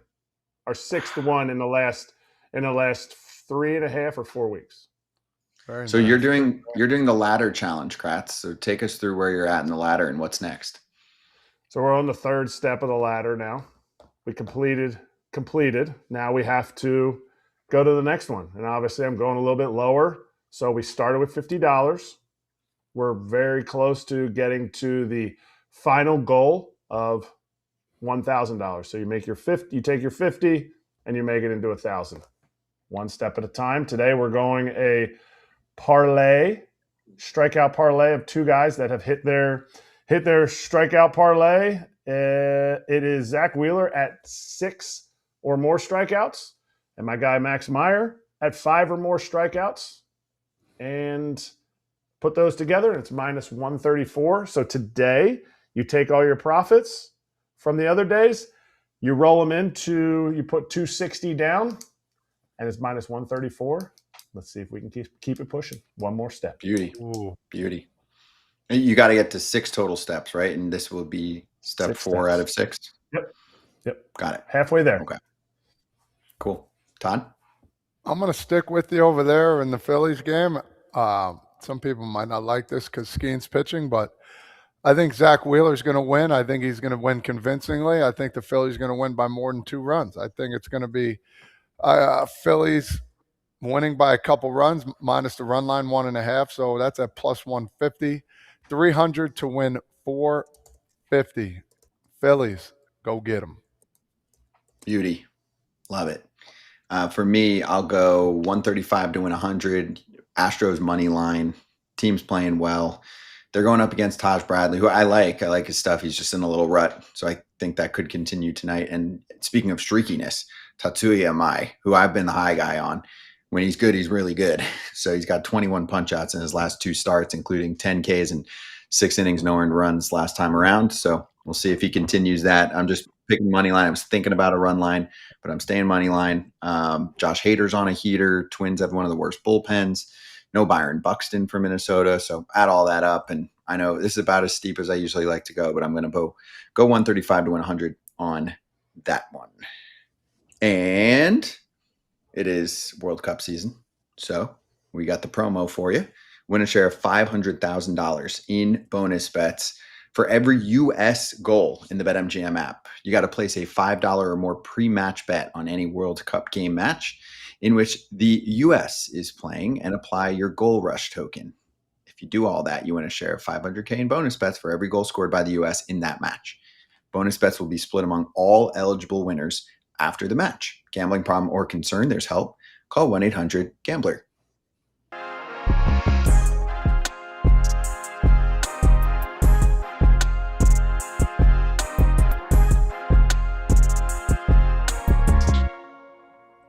Jesus Cano covers the Braves for The Athletic, joins us again. Jesus, great to have you on the show. Where are we at here? Braves are looking a little dicey right now, and it's like, okay, they've started off so well, they'll be fine. But wait, the Phillies are on a heater. So add all of this up, and suddenly they're only 2.5 games clear of Philadelphia. Is there panic down in Atlanta? I've always said it's a jaded fan base. They've had so much winning. So are they freaking out, the fan base? Are fans freaking out? Of course they're freaking out. You know, when you see a double-digit lead turn into a 2.5 game lead, I think that there's enough panic and there's enough concern to be able to react the way Braves fans have felt.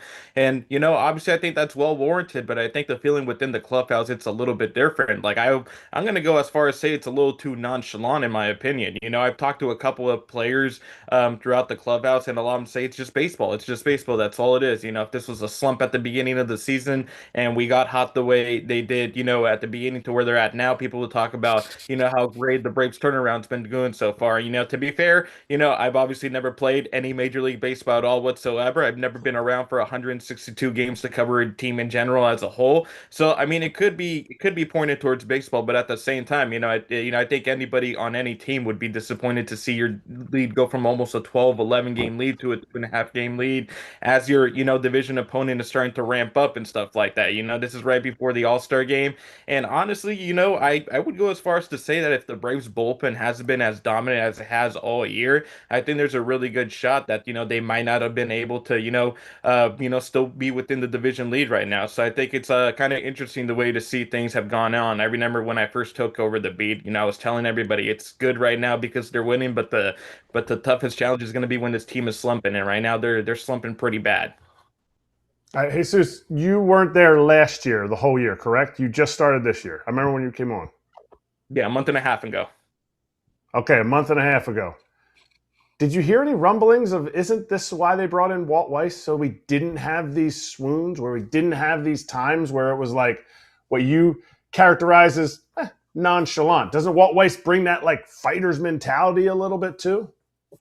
Well, when I asked Walt Weiss on Sunday, I haven't been with the team in Atlanta right now because I'm back home visiting California. But in the time that I asked him, I straight up asked him on Sunday, you guys went from a double-digit lead to, at the time it was a 3-game lead. I mean, how frustrating is that? And he said, I could care less what the lead is right now. He doesn't care about anybody by themselves and stuff. And I think it really has been attributed to just the stretch of a long season. And I think Walt does have that. I was actually working on the story at Baseball America about just the impact that Walt Weiss has had within his team, just the specific scenario and the specific circumstance that they're involved with. And a lot of people say that he's a no BS, no type of guy that's going to get stuff done, and a lot of the people in the clubhouse feed off of that. So I think it's definitely the right guy that they have in charge. It's a guy that has a lot of familiarity with some of these guys that have been in the organization, as 7 or 8 years at this point too, around the same time that he was brought in to be part of the staff. So I think it's definitely the right guy to be able to kind of guide him through this stuff. A guy who's coached, some pretty abysmal teams when he was with the Rockies, is also a guy who's also played throughout different, eras of baseball and stuff like too. So there's no doubt that Walt Weiss is the guy to definitely push him through this slump and just this entire season as a whole. Okay, so we know they're struggling. They had a really good start. Now they're struggling.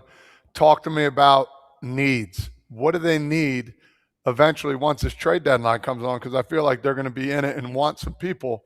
Talk to me about the number one need this team really needs to get them over the hump to win this division. It's starting pitching, and I think once you saw the Braves starting pitching not, perform that they were at the beginning of the season, I think that's when everything went hand in hand to the struggles that they were able to get go. Look, I mean, Chris Sale is going to be Chris Sale. I think there's no necessarily, concern about him. He's the guy that's going to lead the rotation throughout the entire year and especially into the playoffs, with this team's aspirations. But you look at everybody else. Yes, they lost Spencer Strider, but Spencer Strider wasn't performing like vintage Spencer Strider. After everything that he had gone through, they may not get him back until September or anything. Grant Holmes can't get past the 5th inning. I mean, he'll give you 5 solid innings, but that's about it. Martin Perez, I think has been really impressive. I think, a guy that just continues to show up and stuff like that. I know he had a blip yesterday, but I mean, is Martin Perez necessarily a guy that you want at the forefront, when you're pitching meaningful games in October? I don't know about that. So I think, as I've said right now, the biggest thing is starting pitching. They have to go, I think, for more than, it has to be at least a pair of really good starters to be able to kind of bolster them down the road, because outside of Chris Sale, Bryce Hilder had a fantastic start, but he just hasn't been the same over the course of the past month in general. So I think the need for starting pitching is important. I know they've been linked to Sonny Gray. When Spencer Strider went on the injured list, Sonny Gray was one of the guys that I mentioned as a guy that potentially could fit in within the Braves organization. But as we seem to, the Braves have started to get dabble into the Tarik Skubal sweepstakes. So I think they definitely have the farm system to be able to make those moves, whether it's for Skubal or anybody else, but it definitely has to be starting pitching. That's, I think, number one need, once the trade deadline approaches. How about bullpen? Sorry, Kratzy. I want to go to the bullpen. Yeah, how about the bullpen needs? Robert Suarez went down. Talk to me. Are they in the mood to look for one of those pieces too?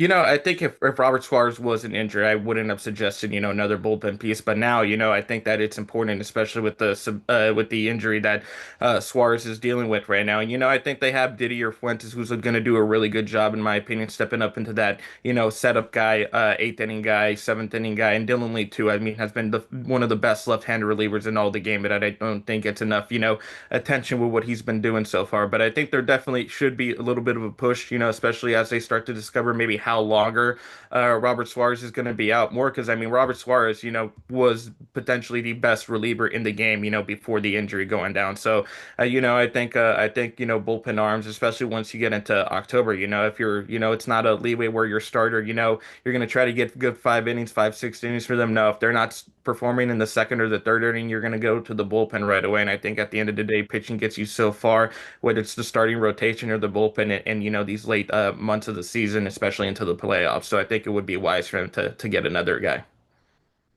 Hey, Seuss, I know you weren't with the team, but who was the best pitcher on the Braves starting rotation in 2024 when they missed the playoffs? This is gonna look really bad on me. When they missed the Chris playoffs, Sale. it was That's why. yeah, That's it's okay. Chris Sale. I was like, I thought it was a trick question. I was like, it has to be Chris Sale. But somebody had a 1.99 ERA, and that was Reynaldo Lopez. Are the Braves excited about what they've seen from Reynaldo Lopez, or are they leery of the fact that he didn't throw at all last year? And if he's going to do well, they can't just ride him the rest of the year. But you just said they really need starting pitching. I think, with him getting a spot start in San Francisco on Friday, I think it's a good first assessment. I think the most important thing is like the velocity just isn't as what it was beforehand. I think, there was a couple of extra base hits that he gave up that came on, balls that were under 93 miles per hour heading into that. So I think more than anything, it's just going to be able to get an assessment of how much they'll be able to stretch him out. I know he's scheduled to go today. Martin Perez went yesterday. I think it's about stretching him out as much as possible. I think he also had a couple of, appearances in the bullpen that didn't necessarily go his way. But I mean, yeah, I mean we have to remember what type of pitcher Reynaldo Lopez was prior to this. I mean, he's an all-star. He was an all-star before. He's a guy that absolutely dominated during this time, as a starter, and things haven't gone as well. The injury obviously is just something that he can't control because it's something that happens. But I think what he can control is the way he goes out there. He goes out to the mound and stuff like that. And I think the Braves, signaling him on Friday to give him that spot start, and then also bringing him out there show that they are considering him to be part of that if he can able fix or anything like that. Because at his best, the Braves and obviously all of us know what he can do. It's just a matter of seeing all those results generate onto the mound. All right. So we've talked about the pitching. There's the other side of the ball. This team was hitting on all cylinders with their offense. Was there any significant change that maybe looked at it like, ooh, when this happened, when this player came in, when Dubon stopped playing, a consistent one position? Was there something offensively that changed that made this team go from just lightning hot to like good, bad, good, bad, good, bad? I think it's a couple different things. I think you could point to obviously the left side of the offense just hasn't been as productive. Both, and I wrote stories about this on the Athletic if anybody wants to go out and read that. But Ha-Sung Kim and Austin Riley are both having historically bad starts in terms of their own respective careers. And I think on Ha-Sung Kim's side, it's just a really bad start from a shortstop in general. I think it's essentially at to the point where a lot of these, when it gets to the to both Riley and Ha-Sung Kim, it's coming close to an automatic out as possible, especially on Kim's end, and I think with Ronald Acuna going on the injured list, that obviously makes Mauricio Dubon play a lot more outfield, and they have to split the shortstop time between Jorge Mateo and Ha-Sung Kim, even though, Wise this past weekend in San Francisco gave all the starts to Ha-Sung Kim to kind of get a better stretch to see, everything that he's, they were encouraged by the results that are happening in the cage and stuff like that. But at the end of the day, I think baseball players don't get paid $20 million to have good results on the cage. They get paid $20 million to have a good result on the field. And unfortunately, that's not happening from the shortstop end. So I think it's that. And also, too, like Drake Baldwin going down was huge. When Acuna was down during his first stint on the injured list, it had to do, Baldwin was the guy that stepped up to the occasion at the leadoff spot, and it's so amazing. Had a lot of leadoff home runs. Was the guy there? Then he goes down with the injury and just hasn't been the same hitter since coming back. I think there was a stretch where he only had 2 hits and close to 30 at bats. One of them being a homer for sure, but like it just didn't go the way that he necessarily wanted to. I think that's a big part of it too, because Baldwin, I mean, was just such an integral part to that offense in general. Even if Acuna was still healthy too. I think also the other thing with missing Acuna, sure, maybe it's not the season Ronald Acuna Jr. is accustomed to having, but there's no doubt that his presence in the lineup brings so much more spark, so much more flavor, and just so much more energy. He hasn't been on the road. You can tell his presence hasn't been on the road because of the way he interacts with the players and the way he stands out there. So I think it's a lot of the injuries. You could say that the injury bug is starting to catch up. It's been catching up to them, but now it's obviously showing, in the way that they've lost the lead in the what's called in the NL East. You talked about Ha-Seong Kim, and I want to hit on it a little bit more. For people who don't know, he's 5 for 73 on the season for an .068 batting average. Is a minus 29 OPS plus. It's under 100 at bats. Where do you see this number of at bats going, where they still continue to give Ha-Seong Kim the number one reps at shortstop? Well, it's interesting you mentioned that because about almost a year ago, a month ago, when we were in Cincinnati, towards the end of the month, they were playing Jorge Mateo the hot hand. I mean, he showed what he could do in that stretch between Boston and Cincinnati. Had games where he went back-to-back homers, was getting on base. Also got to remember at one point Jorge Mateo was the number one prospect in the Yankee system over Aaron Judge and over Gary Sanchez. Just nothing came into fruition after he was traded to the A's. And I believe that in one of the deals, one of the starting pitchers. So I think it's interesting to see now that they've shifted to this philosophy where it's like, okay, we want to give Kim an extended look to see the stuff that he's been putting into the cages. But I think at this point, you have to play your hot hand, and at this point, with Dubon in the outfield, I think it has to be Mateo, and when Ronald Acuna Jr. gets healthy, you place Dubon at that everyday shortstop spot. I think anybody who wants to win, and I think the Braves really do want to win, you want to put your best 9 players out there that are going to put you in that position to play. And objectively speaking, we know the type of player Ha-Seong Kim has been in the past, a Gold Glove winner. We know what he did in Korea. He's such a fantastic player, but this season specifically, I mean, we're almost approaching 100 at bats, and you only have 5 hits. I mean, that's essentially, he's on a 1-year $20 million deal. I mean, he's essentially getting paid, basically, what is it, $4 million a hit? I don't know. I don't know if my math is correct. That's why I'm a sports writer. I think that's what it is. So I think at some point there needs to be, I don't know how longer that leash can go. That is accurate. $4 million per hit. Mm-hmm. Yeah, Todd. They should pay him more. Would be on the show if they got $4 million per hit. They should pay him more. I mean, if we're getting paid by hits, I mean, let's go. Crank it up. They're only giving them $4 million worth each hit. It is becoming a historic slump for Kim. It's crazy. That's Monstars right there, Todd Father, right? That's Space Jam. Like someone took his powers. It's just not there. It's crazy. It makes me question that injury. Falling and cutting his finger. Is that what it was? Or breaking his finger? I believe he slipped on ice in the offseason, right?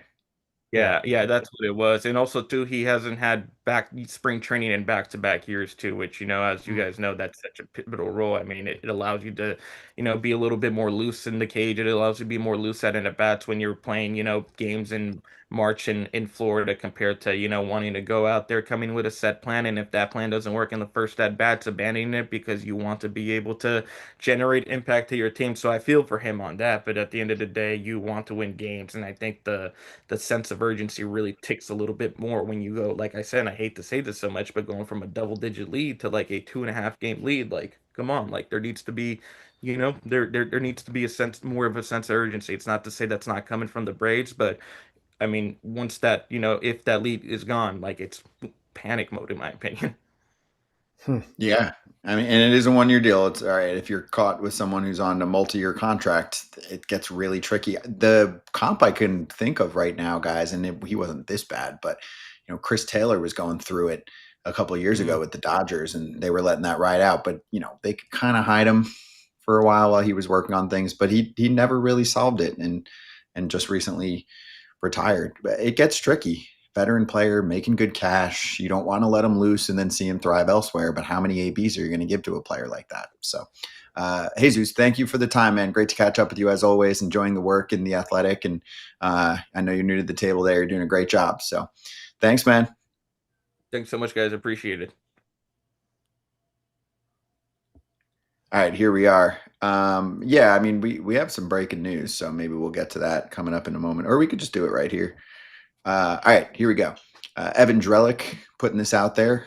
We have the latest proposal from the Players Association, and it includes expanding active rosters for the first 15 days of the season to 28, up from 26 total players. They also propose to drop the number of times players can be optioned in a given season to 3, down from the current number of 5. So we get the cap and the money fight at the top. Going over some of the details and the intricacies, many of these things aren't necessarily going to happen, but what happens here over this process is that both sides are going to lay out their dream scenario, right? You're writing to Santa and you just tell them 20 gifts that you want, and then both sides learn what's important to them, and then they can start bartering when we get a deadline in like February. But Kratz, can you explain some of these things? Here's the proposals today. I'll read more of them. So you've got the roster increase from 26 to 28 in the first 15 days, 60-day IL 3 months earlier, options down from 5 to 3, earlier eligibility for the Rule 5 draft. That gives players that have been toiling in the minor leagues an opportunity to join a major league club, right? The Rule 5 draft enables a team to pick a player from another team, but he's got to keep him in the majors for him to stay on the major league roster. Otherwise, you have to send him back to the prior team. Service time, salary protection for option pitchers, and player access to team collected data. So that's some of the highlights there that have been pointed out in today's proposals. So Kratz, we're getting layers of proposals from each side that are getting more detailed now in terms of what they're looking to accomplish. Thoughts on any of this stuff? Because you can relate to some of these, especially some of the option action going on. That's what I'm going to hit on. But first, I'm going to take my black Sharpie and cross out the player access to team collected data.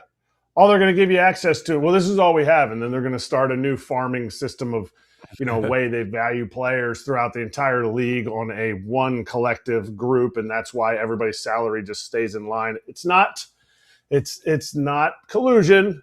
It's data collection. But I'm going to go to the option thing. Trey Gibson this year, I'm hoping we have him on the show soon. Trey Gibson, pitcher for the Orioles, threw last night, got whacked around a little bit, but he's already been optioned. This is his 4th time getting called up this year. And so you're talking about a guy who's trying to stick in the big leagues as a rookie, as a older rookie too, who had a different path.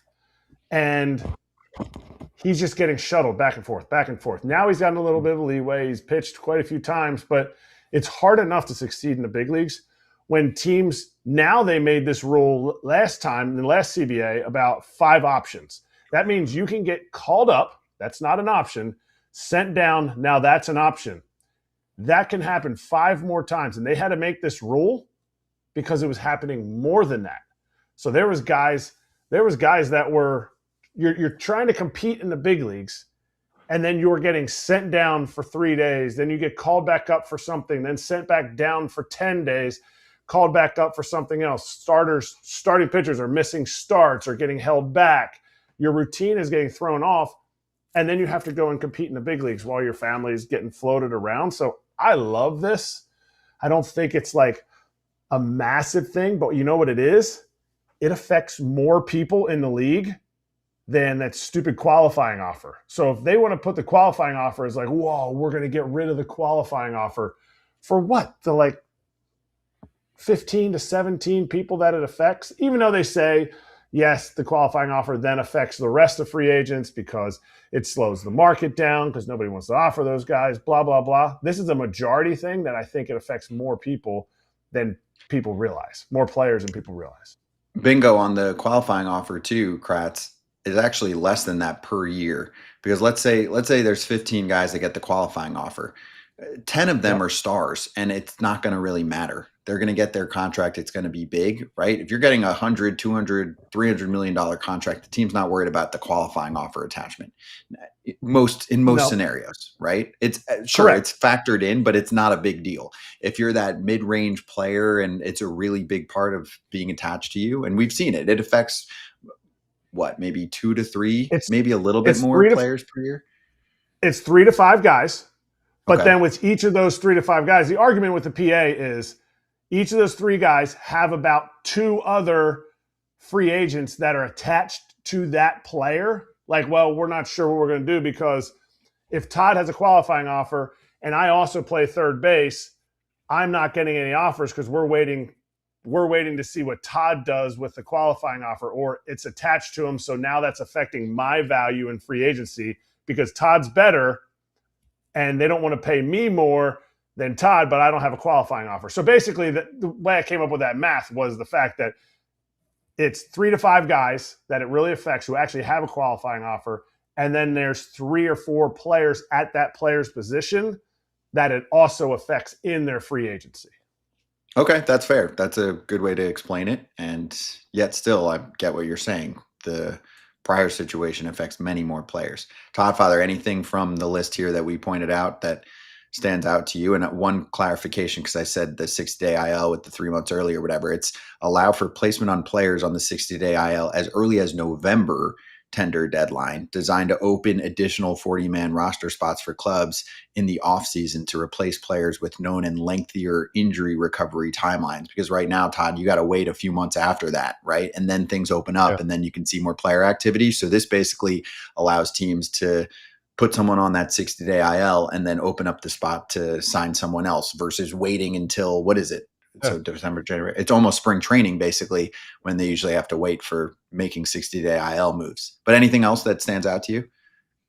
Not really. I don't think these are backbreakers. I think, these are little things that, might help during the year. I mean, going from 26 to 28 guys, I know unless I've heard something different, I haven't heard anything different, but don't the minor leagues start a little bit later too, before the major league start? Is that still a thing, Kratz, or they start at the same time? That I'm not sure because no, I mean, because it didn't. It would make it didn't before. It would make sense to make it to 28 guys just because they do start a couple of weeks after. Might as well get them up there to help the team win for the first 2 weeks. But yeah, nothing mind blowing here. Whatever. Let's see where this goes. I feel like they're both trying to nickel and dime here for some things, which is fine. But yeah, we'll see where it goes. Yeah, 26 to 28 is fine with me, with the exception of still having a max pitcher allowance. So in this particular proposal, it's 14 pitcher max. The number one, what? Why are you shaking your head? The number one thing I'm concerned with, Kratz, is I know. No, well, that's in the proposal. That's in the proposal. I know, but I'm saying they're not going to allow that because at the beginning of the year you have all your off days, and so the teams are they're just gonna pump it full of 3 starters and 12 relievers. Right. Somehow the math doesn't math, but they still get tons of them. Yeah, I'm just saying you got to be careful on the pitchers that you allow. I know that teams are complaining, hey, we don't have enough arms. Well, there's a fundamental issue on why that's a problem. But I care about of course I care about health, but that's the problem is some teams are obviously, and it doesn't start with teams, it starts at the youth level.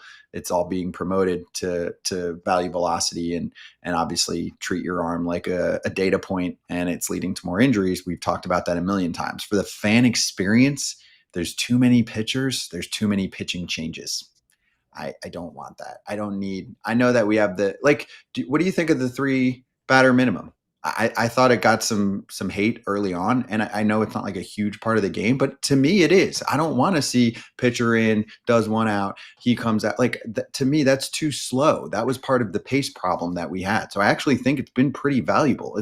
Is it the standout thing? Is it the pitch clock? Is it the ABS challenge system? No. And managers were pissed off about it because they're like, this is affecting my strategy. I'm like, well, now you have a new strategy. Okay. You have to have a pitcher that can get 3 freaking outs in a game. What do you think? I like it. Oh, I liked it. I really liked the 3 pitcher the 3 batter minimum. Puts a little pressure on the pitcher. Let's go. Lefty's got to face 2 righties or the big righty coming up. It'd be interesting. It makes it interesting. Excuse me. I like it because there's the strategy of, okay, my guys faced 4 guys. Now I bring that guy in for 1 hitter that if he doesn't get this last out of the inning, he has to face another guy, which then the advantage is clearly in the pitching, is in the pitcher's hands. That's why they made that move. And then all of a sudden the advantage, win probability, whatever happens in that bat shifts to the offense. And to me, that's what keeps people engaged. If it's just, oh, great, 1, 2, 3 strikes, you're out. 1, 2, 3 strikes, you're out. But then there's like shifts in the momentum and who has the advantage in a certain situation, that keeps fans engaged. And that's what I like about it. Last piece of the puzzle here, because we got more details. So on the data front, they want players to get access to club collected non-proprietary performance data and video designed to increase transparency and allow players to track their work with the same information that management is using. That's basically saying, hey, we know that there are some systems that everyone's using to evaluate and it's not very public, and we'd like to see that. At the same time, when you say non-proprietary, this is exactly playing to what Kratz just said. You can go, oh, we tweaked one thing and now it's just ours and we don't have to show that to players. You know what I'm saying, Kratz? So like, you're not going to win this, but you're not going to win this battle. Even if there is a system that they're using to judge players on arbitration and everything else. It's like, you can say, oh, we changed one little formula and now actually that's ours. So we're not going to share it. It's just, I get where players are coming from here, but you're not going to win that battle. So asking for it, even if they do say yes, it's going to be fake. Like I wouldn't waste ammo on a negotiation by asking for that. Nope. That's like saying, well, we want the owners to see the books. They're not going to do it. They're not going to give the I worked for one of these info gathering, data gathering systems, companies, and they're not like, they work with all those guys. I worked with the different teams that were interested in this system, and they're not going to give that up, to the point where the Red Sox, when I worked with them, had their own proprietary system and they wouldn't show the players everything they were showing the coaches. And some of the coaches were like, what? Like, what of this am I not allowed to show them? Well, let's just keep it simple for the players. Like, no, the best teams show everybody everything because they want the best for you and you want the best for your own career. So don't like hide it so you save a couple $1,000s here and there.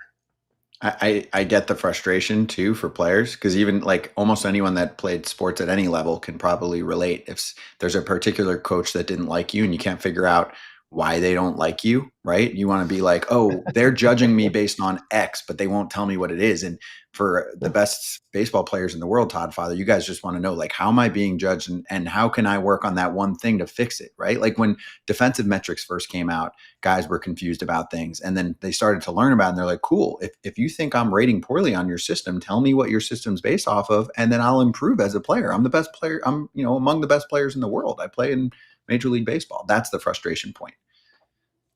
Gotcha. It just, after a couple of years, if you don't know where to position yourself as an infielder or an outfielder against 80% of the players, and you need all that paperwork and stuff, I don't want to get started with that stuff. Sorry. But Todd, if you say for the younger cats, yeah. But if you're saying I'm a year away from free agency, this is what I'm hearing about my value. Well, then I guess I'm going to play 2 steps over. I don't agree with it, but I'm going to play 2 steps over. Why? Because that increases my defensive run saved. Like it's an outfielder. If I play back like the team wants me to, now my range advantage is gone because half of my range, my circle around me as a player, is over the fence, and I never catch any of those. So I'm going to play more shallow and get better range advantage, and the team is going to say, no, you got to move back. I'm like, okay, well, I'm going to move forward. Well, you got to move back. Well, I'm going to get paid to move forward. I understand that. I mean, speaking about third base, I see a lot of third basemen play way too far back when there's a runner on first. There's a whole lot going on that, to turn a double play, like you need to be in certain positions, and it's totally different at third base. Now guys are playing on the grass in the outfield pretty close enough to there for a double play depth, trying to get a double play, and you got a guy that has some sort of speed, not going to get him out of first base. So, but his range is so much better.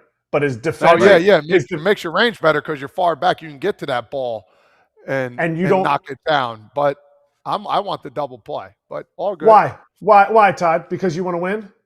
Yeah, exactly.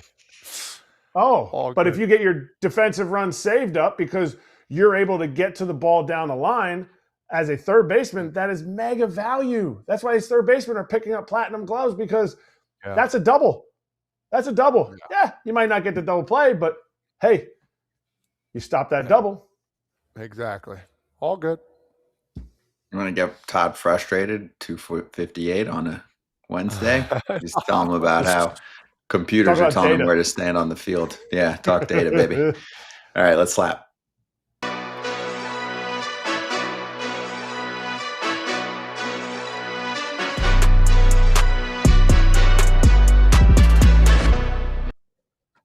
All right, some housekeeping. We do a YouTube poll almost every day. And we said, who is to blame for the Nationals-Red Sox incident last night? 60% said Willson Contreras versus the 40% for Cade Cavalli. Also, on tomorrow's show, Guardians starter Parker Messick will be joining us, the rookie. He's in the Rookie of the Year running. A great combo. And he should be an all-star, too. So I'm looking forward to that one. Kratz hats, what do you have for us? I mean, why not? We had our guy on, so I got to wear the Astros hat. Hey, they're in it. We didn't even really ask him about being in the playoff chase or not because I don't like asking players that. Of course they're in a playoff chase. Everybody thinks they're in a playoff chase. Yeah, they're not going to go, I don't really like our chances this year. Yeah, I hope we trade. Everybody. Exactly. Okay, on our way out here, we do have a show Thursday. That's with Parker Messick. Ross Stripling's going to be on. Friday, no show. Friday, July 4th, holiday observation. It'll be July 3rd. I'm well aware, but if you're looking for us, we'll have stuff posted on the podcast, Apple, Spotify, all that, but no live show. So we'll see everyone tomorrow. Happy July 4th, Todd, Father.